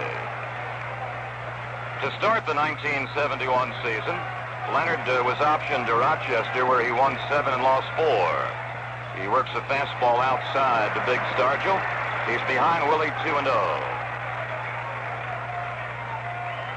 At Rochester, before being recalled by Baltimore in early July, Leonard won 7 and lost 4. His 2-0 delivery is popped up towards third baseman Brooks Robinson.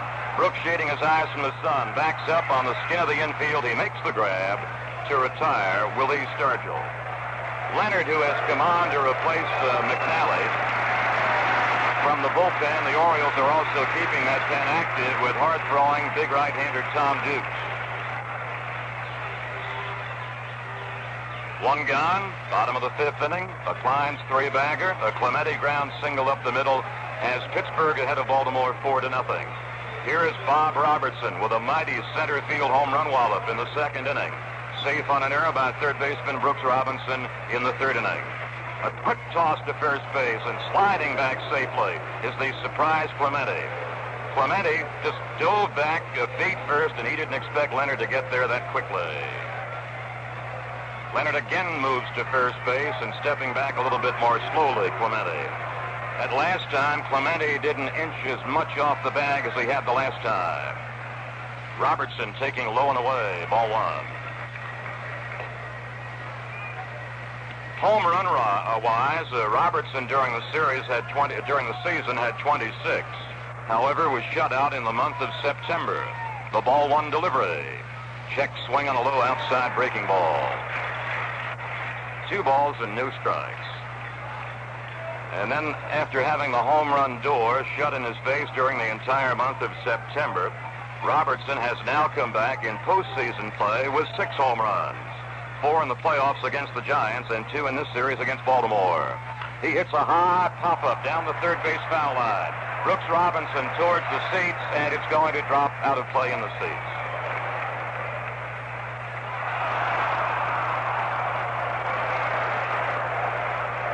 This ball game was scoreless through the 1st inning.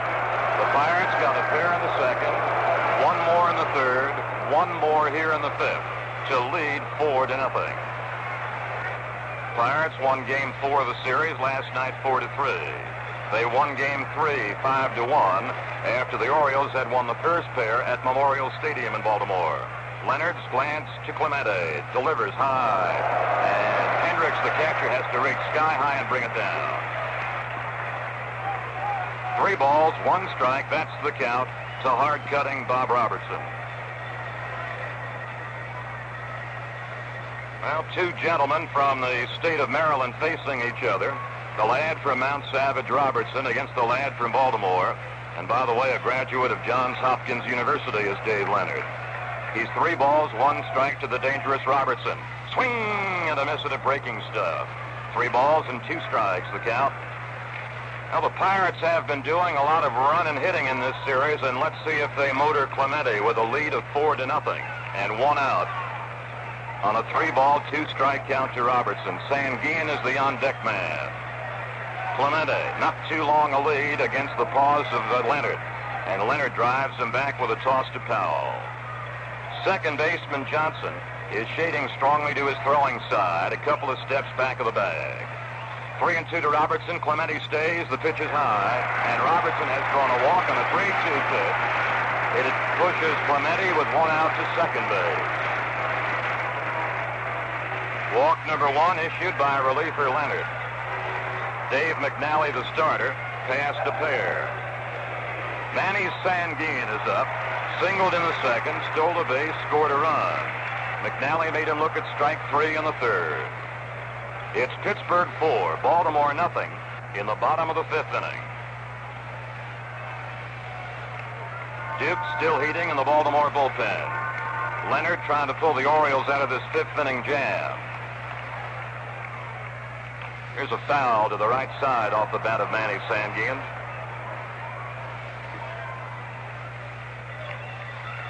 In every inning so far, the Pirates have left a man on base.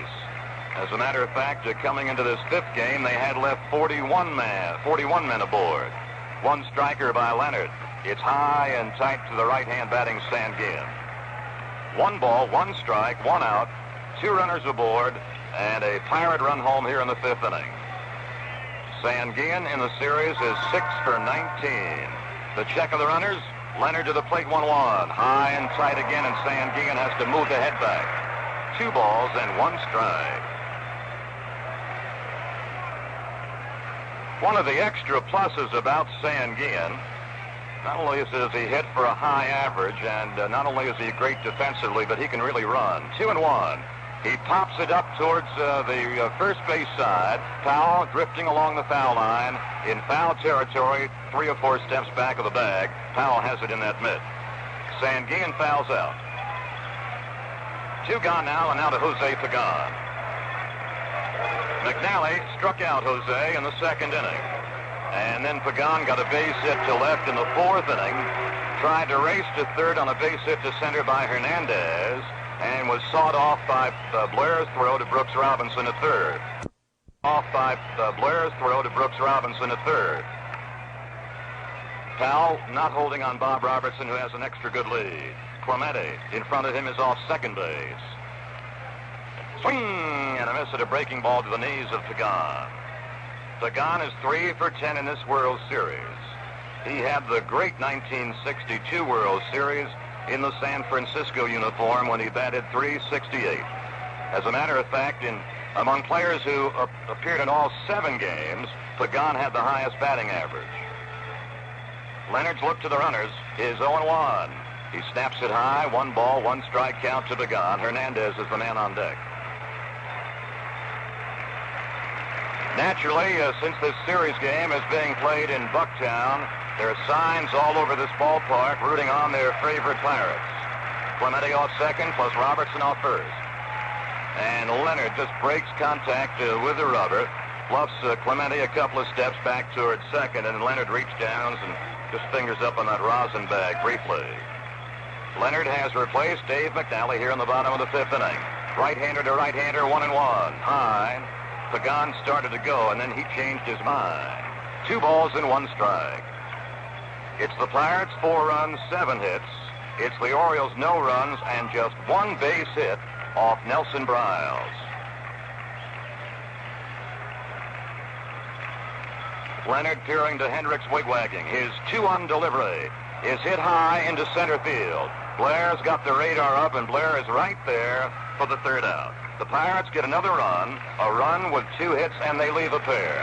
At the end of 5 innings of play, Pittsburgh 4, Baltimore nothing. Well, our reminder that on Saturday afternoon at 12:45 Eastern Time, we will be back at Memorial Stadium in Baltimore for the 6th game of the World Series. And at the moment, it looks as though the Pirates will go into that game with a 3-2 lead, but we are just now in the 6th inning. And, of course, the Orioles have a lot of firepower that carried them to the American League pennant, their 3rd in as many years.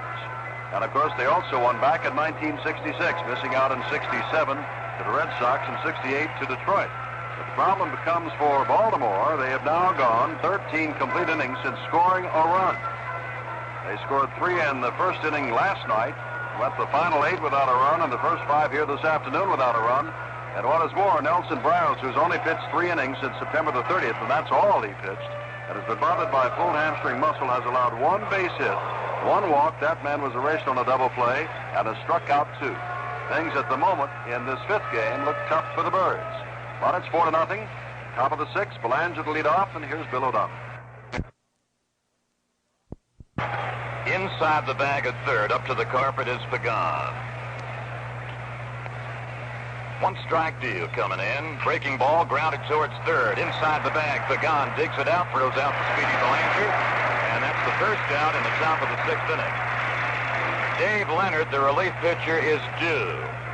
We are screened from the Baltimore dugout area on the 3rd base side of the field, and let's see who's going to come up. It's going to be a fellow they call in Baltimore the Little Mosquito, Tom Chopay. Chopay has been to bat twice in this series as a pinch hitter and has failed to pick up a base hit. Chopay during 1971 against American League pitching batted .257. He does not have power. He does have great speed. Chopay still feeling a couple of bats in the on-deck area, and he will come on to bat for Leonard, which means that Tom Dukes, big, strong right-hander, will come out of Baltimore's bullpen to pitch against the Pirates in the bottom half of this 6th inning. It's Pittsburgh 4, Baltimore nothing, and this is Game 5. Game 6 will come up Saturday in Baltimore, and if there's a 7th game, it stays right in Baltimore on Sunday afternoon. Third baseman Pagan playing just about the same against the left-hand swings of Chopay as he did against the right-hand swings ahead of him of Belanger. A strike right down the groove. Chopay is a little fellow, and he moves as far as he can to the front of the box. He's got that deep waist bend right on top of the plate. The 1-strike pitch is outside and high. 1 ball and 1 strike to Tommy Chopay. Close and inside the bag at third, Pagan. He stays right there. Well over to left is Stargell against the left-hand batter, who strokes it foul to the netting. A ball and 2 strikes to Chopay, batting for reliever Dave Leonard. Baltimore has only enjoyed 2 base runners in this game. Brooks Robinson, a base hit in the 2nd, a Hendricks walk in the 5th. The next pitch, Chopay strokes a foul straight back. So the count rides between Nellie Briles and Tommy Chopay at a ball and 2 strikes.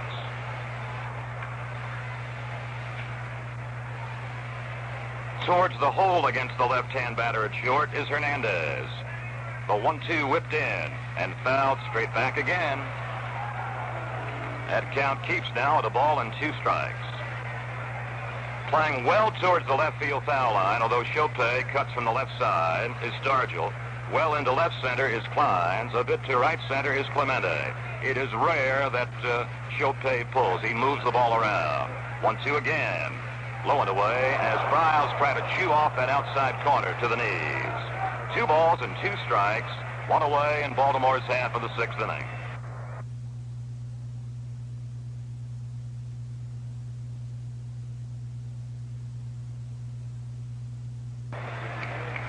Nelson Briles, the man from St. Louis, winding and dealing 2-2. Here's a high drive, deep right field. Clemente going back in front of the warning area, leaps up and makes the grab.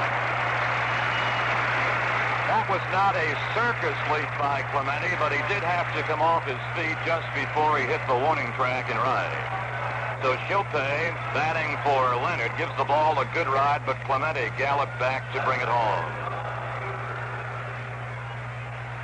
Here's Baltimore's leadoff batter, Don Buford, popped to the shortstop in the 1st inning and bounced out 3rd to 1st in the 3rd. Buford is 2 for 15 in this World Series. In 4 Baltimore seasons, Buford has had a fabulous on-base percentage of better than 400%. Strike with a Briles fastball at the knees. And there's Pagan against Buford just as he stayed against Belanger and Chopay, well inside the bag at 3rd. The 0-1 changeup is low. 1 ball and 1 strike. Briles, who was very, very impressive in late season starts, equally impressive today in this 5th World Series game. Here's a high drive to right field. Clemente comes in and now backs off. Clemente is there, and Briles has a 1-2-3 6th inning. At the end of 5.5 innings, it's Pittsburgh 4, Baltimore nothing. Jim Simpson along with Bill O'Donnell, and we're back at Three Rivers Stadium. It is the last of the 6th inning. Tom Dukes is coming on. Dukes born in Knoxville, Tennessee, now lives out in Arcadia, California. And he is, of course, in his first year with the Orioles after service with Houston and then San Diego. Appeared in 28 ball games, won 1, lost 5, had 4 saves, on average of 3.52, and has made 1 appearance in the 1971 World Series. Worked 1 inning, walked nobody, gave up no hits, pitched a perfect inning. He'll face Jackie Hernandez in this 4-0 ball game. The Pirates lead it over the Orioles as we go to the last of the 6th. And here is Bill O'Donnell. Well, Pittsburgh today has looked at off-speed stuff, breaking balls from McNally, average fastball, breaking pitches from Leonard. Now they go against a hard thrower, Dukes. And there's a hard breaking ball for strike 1. It is rare that Dukes throws the changeup. He's got a good live fastball and an extremely good hard curve when he's right. The strike one pitch to Jackie Hernandez. Breaking ball fouled off the end of the Hernandez bat behind the plate. 2 strikes to Hernandez. McNally struck him out on a high pitch in the second inning, and then Hernandez picked on McNally for a base hit to center in the fourth. On that base hit, Pagan tried to race to third and was cut down. Blair's throw to Brooks Robinson. Dukes waiting on Hernandez to get set. He spreads the feet right in the middle of the box. Right-hander to right-hander, 0-2. Foul to the right side. Still 2 strikes to Jackie Hernandez. Hernandez in his first Pirate year, he was with the Kansas City Ball Club last year and came over to Pittsburgh during the off-season together with pitcher Bob Johnson in exchange for little shortstop Freddie Potek and pitcher Bruce Canton. The 0-2er by Dukes to Hernandez, and it hits him on the arm, I believe. It hit him on the arm or the wrist on the right side, and now it's being checked by the plate umpire, Jim Odom.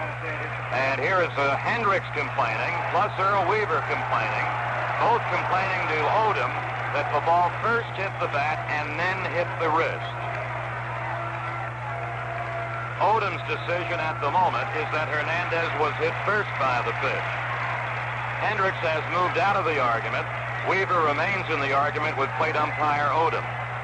There's no doubt it hit him on the hand or the wrist, but the doubt as far as Weaver and Hendricks are concerned is that it hit the bat first. Sudol begins to move down the foul line to try to break off the Weaver-Odom squabble.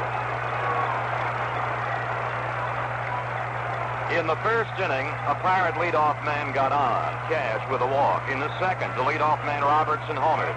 In the third, the leadoff man Kleins walked. In the fourth, the leadoff man Pagan singled.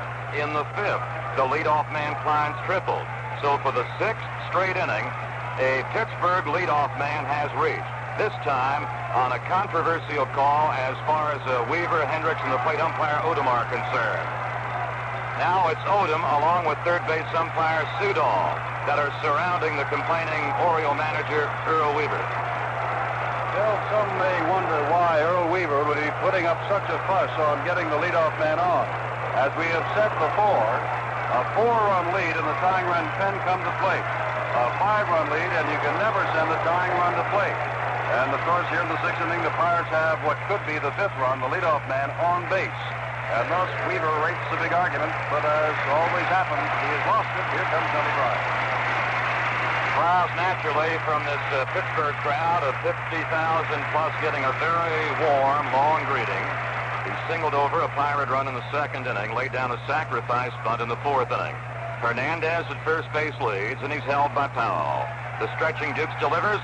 Briles turns, tries to bunt and doesn't get it for strike 1. On that attempted bunt by Nelson Briles, not only did Dave Johnson, the second baseman, start to circle towards first base, but the veteran right fielder, Frank Robinson, rushed in all the way from shallow right to go to first base against Hernandez. The set by Dukes, he pauses right outside the belt.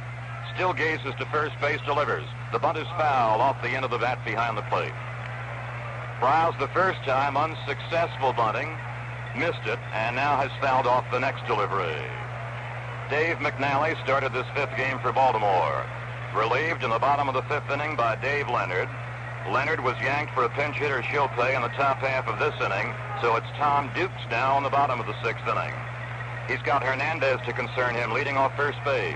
Briles on the 0-2, swings away and misses. He took the full cut and give Dukes a strikeout.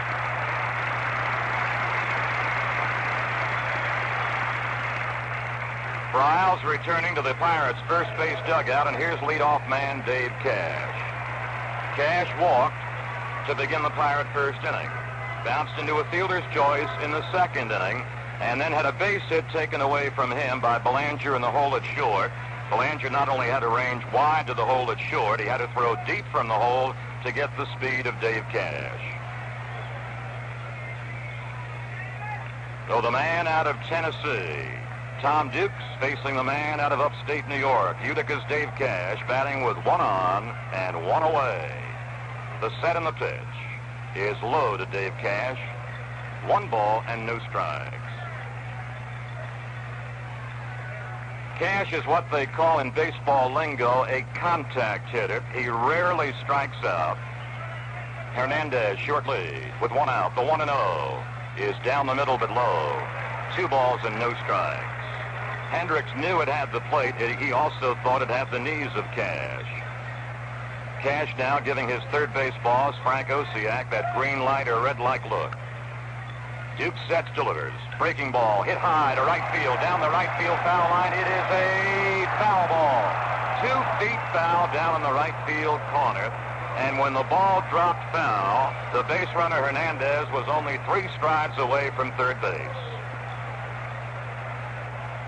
So Cash got that go-ahead sign from third base coach Osiak and sailed it foul down the right field side.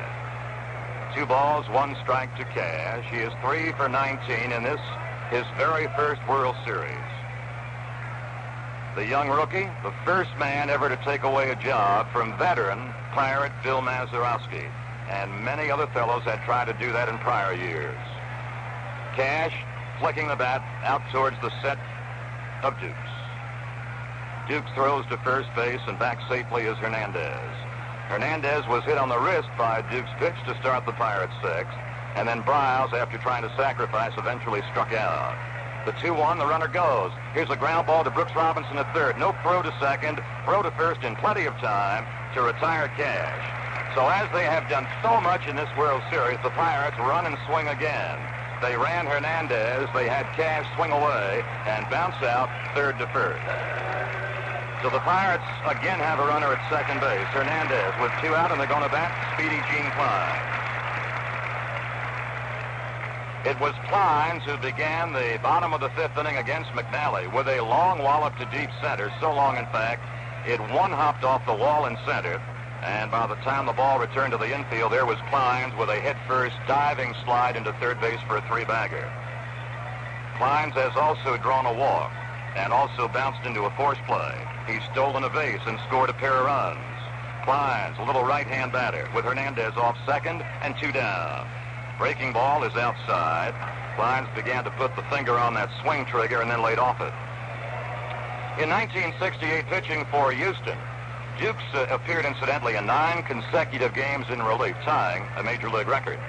The Baltimore right-hander Dukes looks back to second. Breaking ball fanned at and missed by the swinging Kleins. Ball 1, strike 1 count. Pirate people tell us that Kleins has the best speed from the batting area down the first base foul line to the bag. Dukes paying attention to Hendricks, now looks back to the runner. His 1-1 is outside, 2 balls and 1 strike.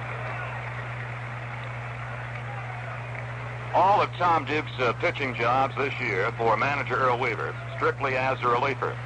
Most of the times in middle relief, once in a while in late relief. 2-1 pitch, breaking ball, skied into center field. Blair is right there, does the waiting job, and Blair has it in the glove for out number 3. At the end of 6 innings of play, it's Pittsburgh 4, Baltimore nothing. Thank you very much. Bill? Thank you, Jim, and our thanks also to Bing Crosby as we start the top of the 7th inning, and Briles starts off Blair with a looking strike at the knees. Briles struck out Blair, gazing in the first inning. Blair flied to right in the 4th, so this is his 3rd trip against tough right-hander Briles. It's 0-1, strike 2, knee-high fastball. Briles has 4 pitches, fastball, curve, sinker off the fastball, and a palm ball. And he's had great control. 0-2 to Blair. Low, 1 ball and 2 strikes. Pittsburgh's lead is 4-0. Briles has been extremely stingy, giving up just 1 base hit to Brooks Robinson in the 2nd inning. Right now, he's ahead of the right-hand swings of Blair. 1-2.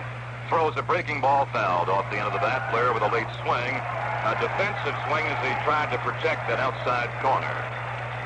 Count rides at 1-2. So far, through the first 6 innings, Briles has never had to push on the panic button.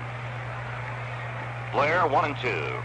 It's a pop-up into shallow center. On comes Klein. Back is Hernandez. It's Klein's there for the put-out. Blair becomes out number 1.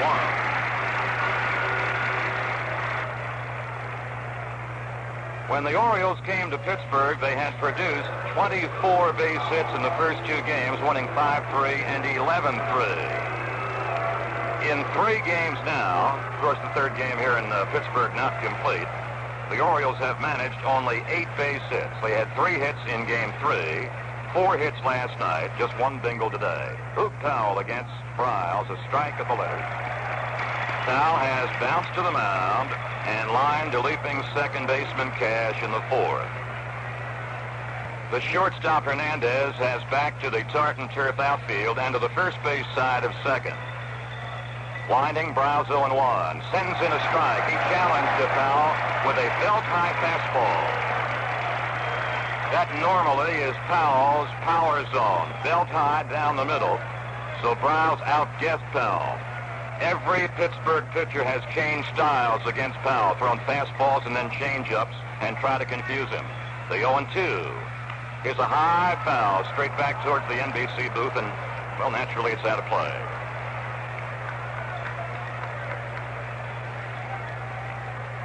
Pittsburgh 4 runs and 7 hits against McNally, Leonard, and Dukes. Baltimore no runs, just 1 hit against Bryles. The only fellow between third and second against Powell is Pagan. 0-2, change-up, lined, right center base hit, right by the shortstop Hernandez, who is playing to the first base side of second. So there's hit number 2, and the first safety since a Brooks Robinson base knock in the second. Powell with his second base hit in this World Series. He's at first base with 1 out, and Frank Robinson steps up. Frank Robinson fouled out to first baseman Robertson in the second inning, and Bryles struck him out on a slider in the third. Baltimore needs 4 runs to tie in the late stages now of this ball game. Needs 5 to go ahead. Powell's lead, not held by Robertson.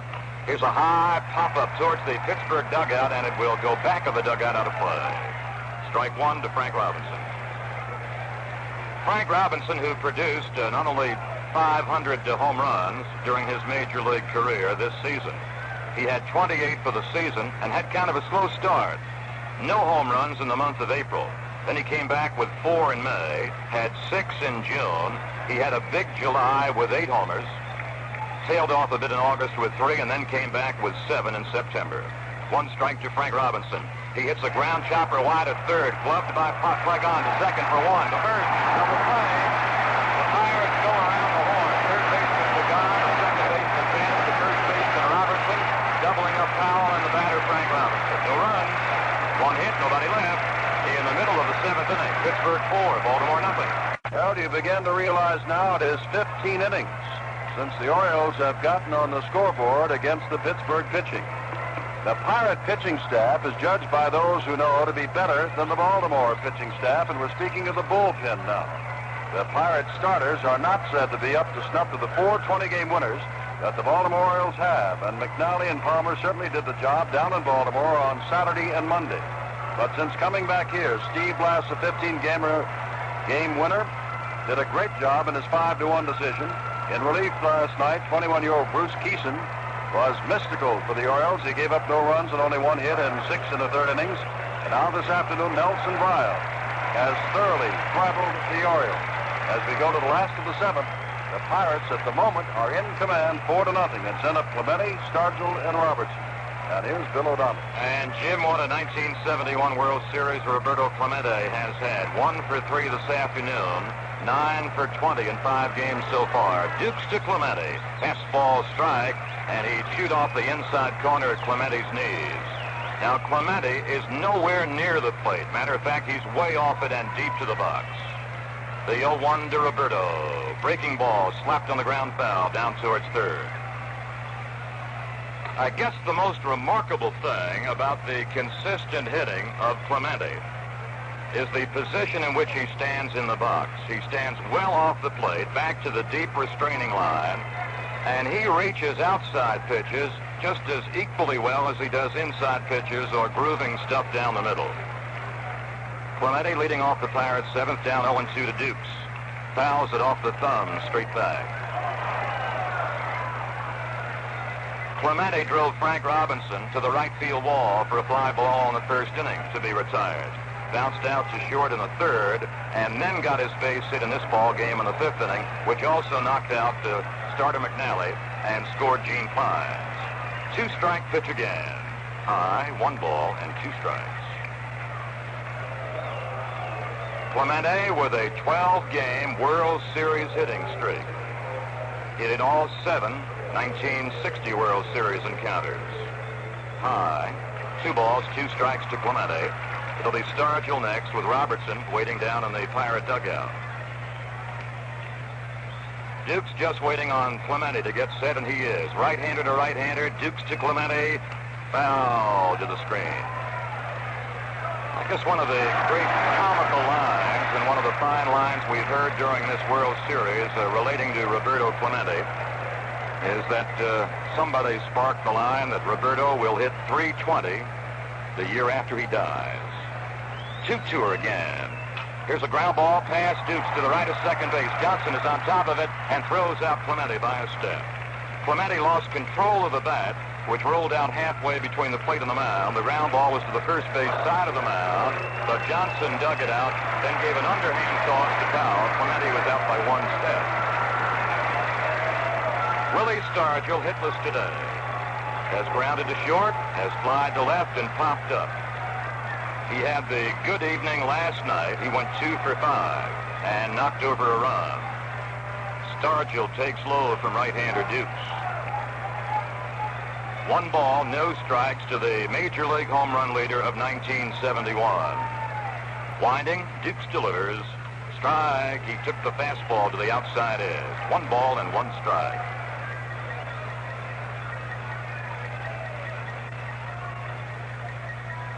Dukes concentrating on Hendricks, shakes off his side. Now he says, okay, I like that one better. 1-1er, Stargell takes high. Talk about a fellow who has traveled. Well, Dukes has been all around the minors and a couple of clubs in the majors. He's been to St. Petersburg, Auburn, Augusta, Columbus, Richmond, Atlanta, Toledo, Oklahoma City. Outside. 3 balls and 1 strike. The last 2 years, 69 and 70, he spent with the San Diego Padres. He came over with Pat Dobson off-season. Worked Stargell 3-1. Line drive, base hit, center field. That was right past the reaching glove of Dukes at the first base side of the mound. Stargell with his first hit today, with hit number 4 in this series. Bangs a 1-out base hit to center, and here comes Bob Robertson. It was Robertson who got the Pirates ahead with a leadoff homer, a solo job in the second inning. He has since reached on an error by third baseman Brooks Robinson, also walked in the fifth. So Robertson has yet to be retired today. Stargell is the 1-out Pirate runner, leading at first base and bird dogged by Powell. Dukes checks, now throws. Swing and a miss at the knee-high breaking ball. The Pirates batting in the bottom of the 7th inning. And this, friends, is Game 5 of the World Series. Locked up at 2 victories apiece. At the moment, the Pirates look very much in command, as Briles has only given up 2 base hits. 1 striker. Robertson looks low. 1 ball and 1 strike.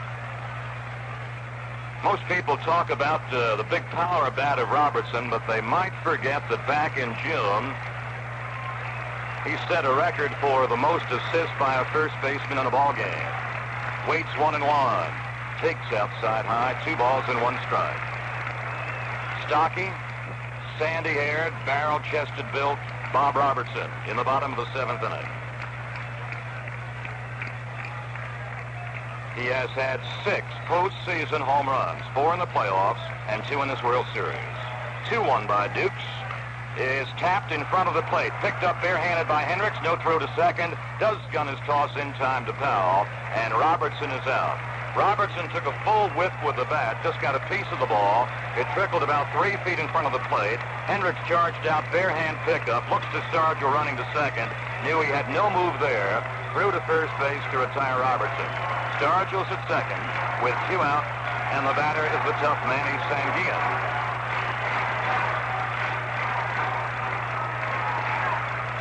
Sanguillen has a base hit, plus a steal and a run scored. 4 runs, 8 hits for Pittsburgh. No runs, 2 hits for Baltimore in Game 5 in the bottom of the 7th inning. Dukes gives a backward glance to Stargill's lead, and a good lead at second base. Sanguillen, the right-hand batter, hits a fly ball center field way. Blair comes on. He makes the knee-high catch to retire the side. No runs, 1 hit, and 1 left. So that puts the cover on 7 innings with a score. Pittsburgh 4, Baltimore nothing. We'll go over the Orioles as we go to the top of the 8th inning. Here are some of the statistics here at Three Rivers Stadium. Baltimore has scored 4 runs in these 3 games. On a home run by Frank Robinson on Tuesday, a pass ball and 2 sacrifice flies last night. And in the last 14 innings, Baltimore has had no runs and just 3 hits. And we come to the 8th inning and they trail 4-0. Hendricks leads it off, and here's Bill O'Donnell. All right, Ellie Hendricks has fly to center. He walked against Briles in the 5th inning. This is the top of the 8th. Pittsburgh leading 4-0. Ground ball, back of first base. Mitted by Robertson, goes to the bag himself. Unassisted putout. Robertson retiring Elrod Hendricks on the first pitch. And we're in the top of the 8th inning. That was a hot hammering smash just inside the first base foul line. Robertson was a good 5 strides deep behind the bag, got the ball right in the mitt, and then outchased Hendricks to retire him unassisted. 1 gone, top of the 8th. Here is Brooks Robinson. He has singled and bounced into a double play. He and Powell have the only base hits off right-hander Briles. Briles cranks up and moves the ball outside. Ball 1. Brooks Robinson is 6 for 15 in this World Series. He was 9 for 21 in the World Series a year ago against Cincinnati. Pumping, delivering 1-0. Here's a high drive deep to left field. Stargill is on the warning track. He's got it. Brooks Robinson pulled it, but not deep enough. Stargill was playing deep and left, galloped back 2 or 3 strides, hit the warning area to retire Brooks Robinson. So Briles has set down 2 fellows who can hit long balls, Hendricks and Brooks Robinson. Now he meets the right-hand swinging second baseman, Dave Johnson. 2 gone, bases empty. Here's a high pop-up. Shortstop Hernandez to the outfield carpet in fair ground. Hernandez for the 3rd out. In the middle of the 8th inning, just as Briles sets down Baltimore 1-2-3. It's Pittsburgh 4, Baltimore nothing. Back in Pittsburgh for the last of the 8th inning. Down in the Pittsburgh bullpen, Steve Blass, who pitched that marvelous game on Tuesday, winning 5-1, has been throwing, and we would hazard a guess that Blass is simply loosening up. He did not pitch, of course, yesterday, and this is the 2nd day, and he may be just loosening up. Blass, along with Bob Johnson, possible starter on Saturday in the 6th game, and both are listed possible starters for Sunday. The last of the 8th, the Pirates up. Here's Bill O'Donnell. And Jose Pagan swings and doesn't get a hard breaking ball under his knees. Strike 1. McNally struck out Pagan in the 2nd. Pagan had a base hit in the 4th, fly to center in the 5th inning. Dukes has been on the scene in relief following McNally and Leonard since the 6th inning. He's given up 1 base hit and hit a man. Low, 1 ball, 1 strike to Pagan. This is the lower end, the tail end of the Pirate batting order, with Pagan starting off, to be followed by Hernandez and Briles. Dukes winding, guns in the 1-1. Here's a high foul to the right of home plate. Coming down is Powell from first base. He bangs into Hendricks. It's in the mitt. He rolls over, and Powell holds onto it. About 30 feet away from home plate and about 3 steps in foul ground. Powell, the big 260-pounder, was charging into foul territory. He and Hendricks were both under the foul pop-up. Powell got his mitt out, then banged into Hendricks. Powell rolled over, but kept it in the mitt. Pagan has fouled out. 1 away, bottom of the 8th inning. Here's Jackie Hernandez, the 8th man, on the right-hand swinging Pirate shortstop. He hits the ground foul, beat to 3rd. 1 strike to Hernandez.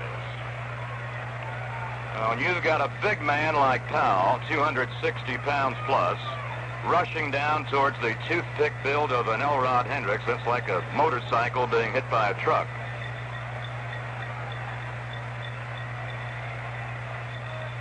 Hernandez, 0-1. Hits a line drive, base hit, center field. Hernandez has now been a base runner 3 times in this game with 2 base hits and also hit by a pitch. Now Pirate fans welcome Nelson Briles.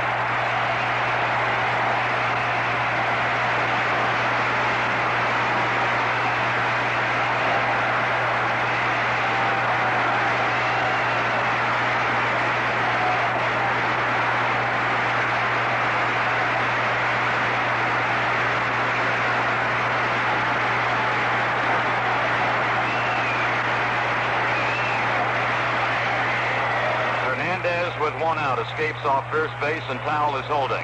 The set to the belt, Dukes delivers. Briles turns, bunts in front of the plate. Bare-hand pickup by the catcher. Hendricks throws to first, in time to Johnson covering. And on the sacrifice by Briles, the second time he's done that today, and done it the same way, pushing it in front of the plate. Hendricks does the fielding bare-hand job again and throws out Briles.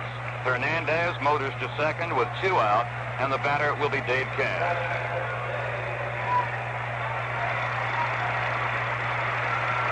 Cash hitless today, plus a walk. 3 hits in the series. Not known for power. Does drive the ball a lot to the opposite field. That would be right field for his right-hand swings. Dukes with a backward look to Hernandez. Good lead off second base. Cash strokes a line drive to short and gloved by the shortstop Belanger. He just took 1 stride to his glove side. So 8 innings are complete in Game 5 of the World Series. And the score is Pittsburgh 4, Baltimore 0. Jim Simpson with Bill O'Donnell, and we're to the top of the 9th inning, and the Baltimore Orioles have not been able to scratch against Nelson Briles today, who has pitched a masterful 2-hit shutout thus far, but he has been masterful throughout the month of September, and now you can add October to it. And the Orioles have now gone since the first inning last night without a run. That means the last 16 innings they have been held scoreless by Pirate pitching.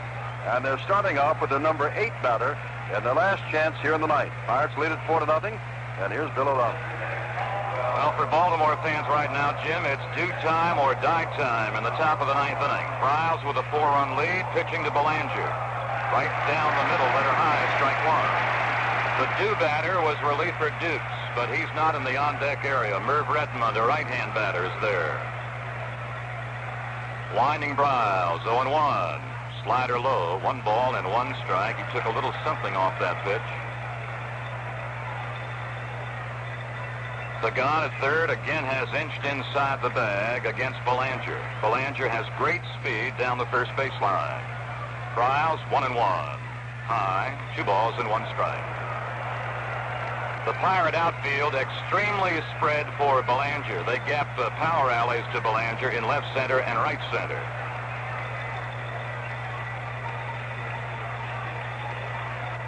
Count is 2 balls, 1 strike to Belanger, starting off Baltimore's top of the 9th. Briles cranks up, 2-1. Here's a ground ball right at third baseman Pagan inside the bag. Belanger's out. Pagan to Robertson.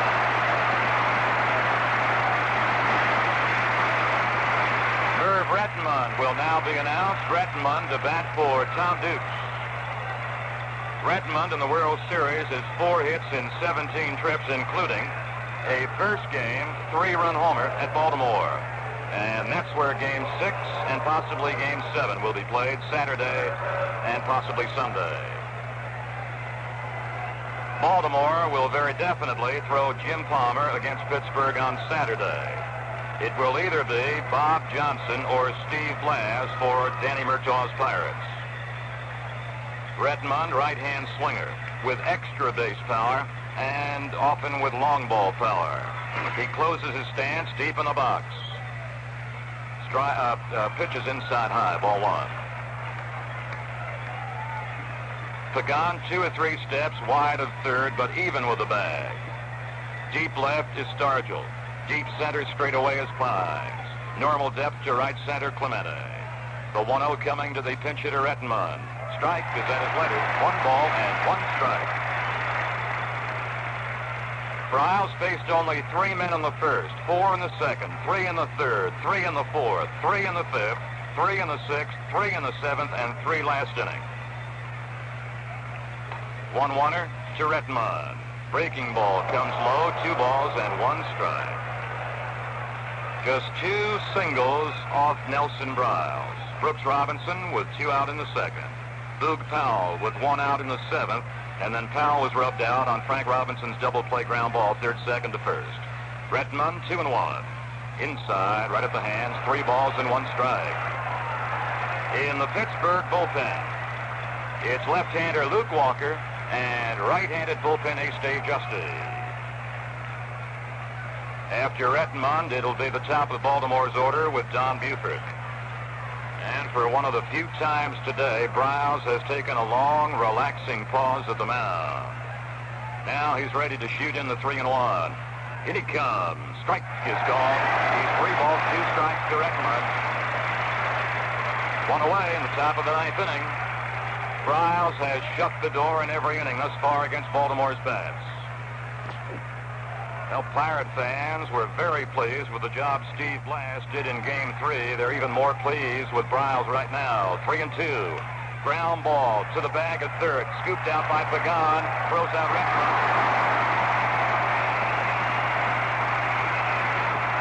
Both Belanger and Rettenmund have bounced out corner to corner. Pagan to Robinson. 2 out. Bases empty. Don Buford's the batter.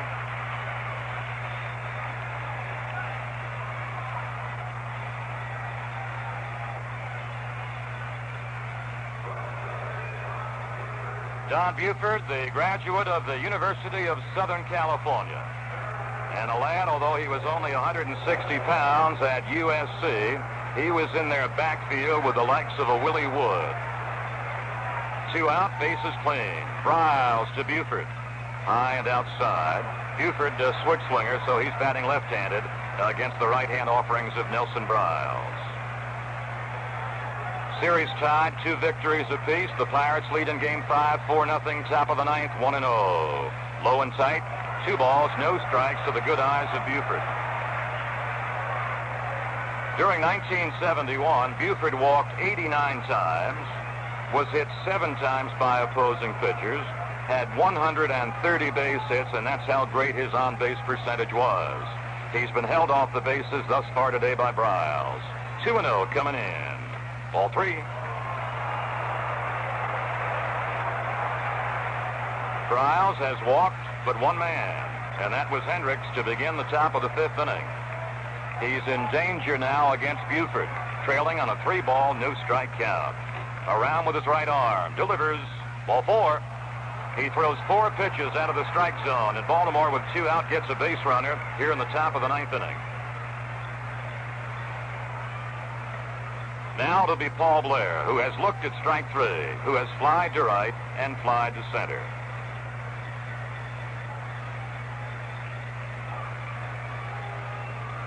For the first time today, there is a mound meeting involving the Pirates, involving young second baseman Cash, veteran catcher San Guillen, and the 28-year-older Nelson Briles.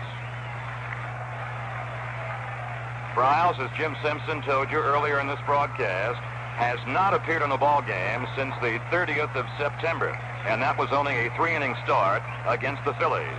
Buford's lead not held by Robertson with 2 out at first base. Blair ducks back. The pitch is in at his chin. 1 ball, no strikes to Blair. Boog Powell is on deck. And now we've got the top lieutenant of Danny Murtaugh's coaching staff, Bill Verdon, making his first visit to the mound.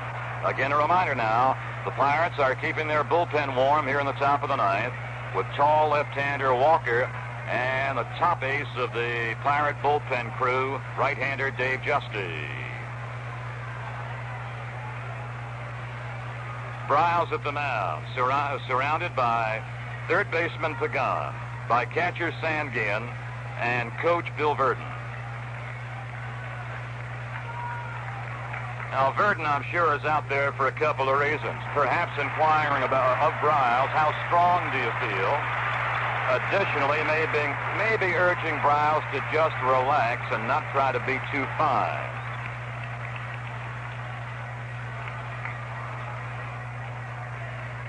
Verdon has departed. San Guillen now settles back behind the plate. Briles checking the wigwagging of his catcher San Guillen. Looks to Buford, the long lead at first base. He gets the strike into Blair. 1 ball and 1 strike.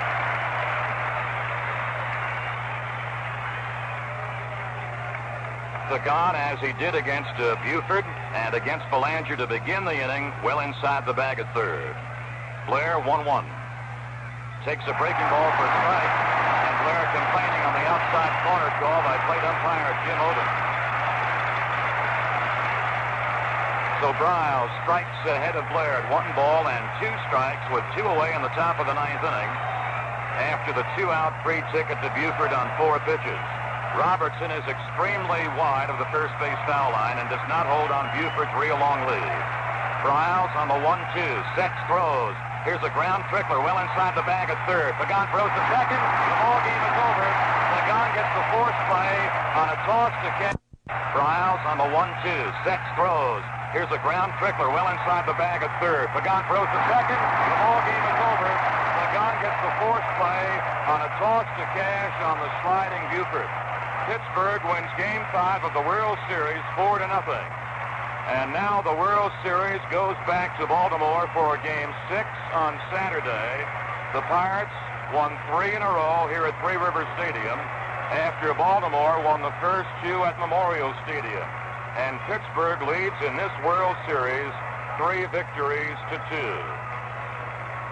The final score, Pittsburgh 4, Baltimore nothing. And we'll have some highlights for you right after this message. As it turned out, the leadoff home run by Bob Robertson in the Pirates' second inning was all that Nellie Briles needed as he pitches a 2-hit shutout. Sanguian followed with a single, stole second, and rode home when Nellie Briles himself singled in the second run. Dave McNally, today's loser, who's now 3-2 in World Series play, 1-1 in this World Series, guilty of walking a man. Brooks Robinson committed an error, and a wild pitch scored the 3rd run.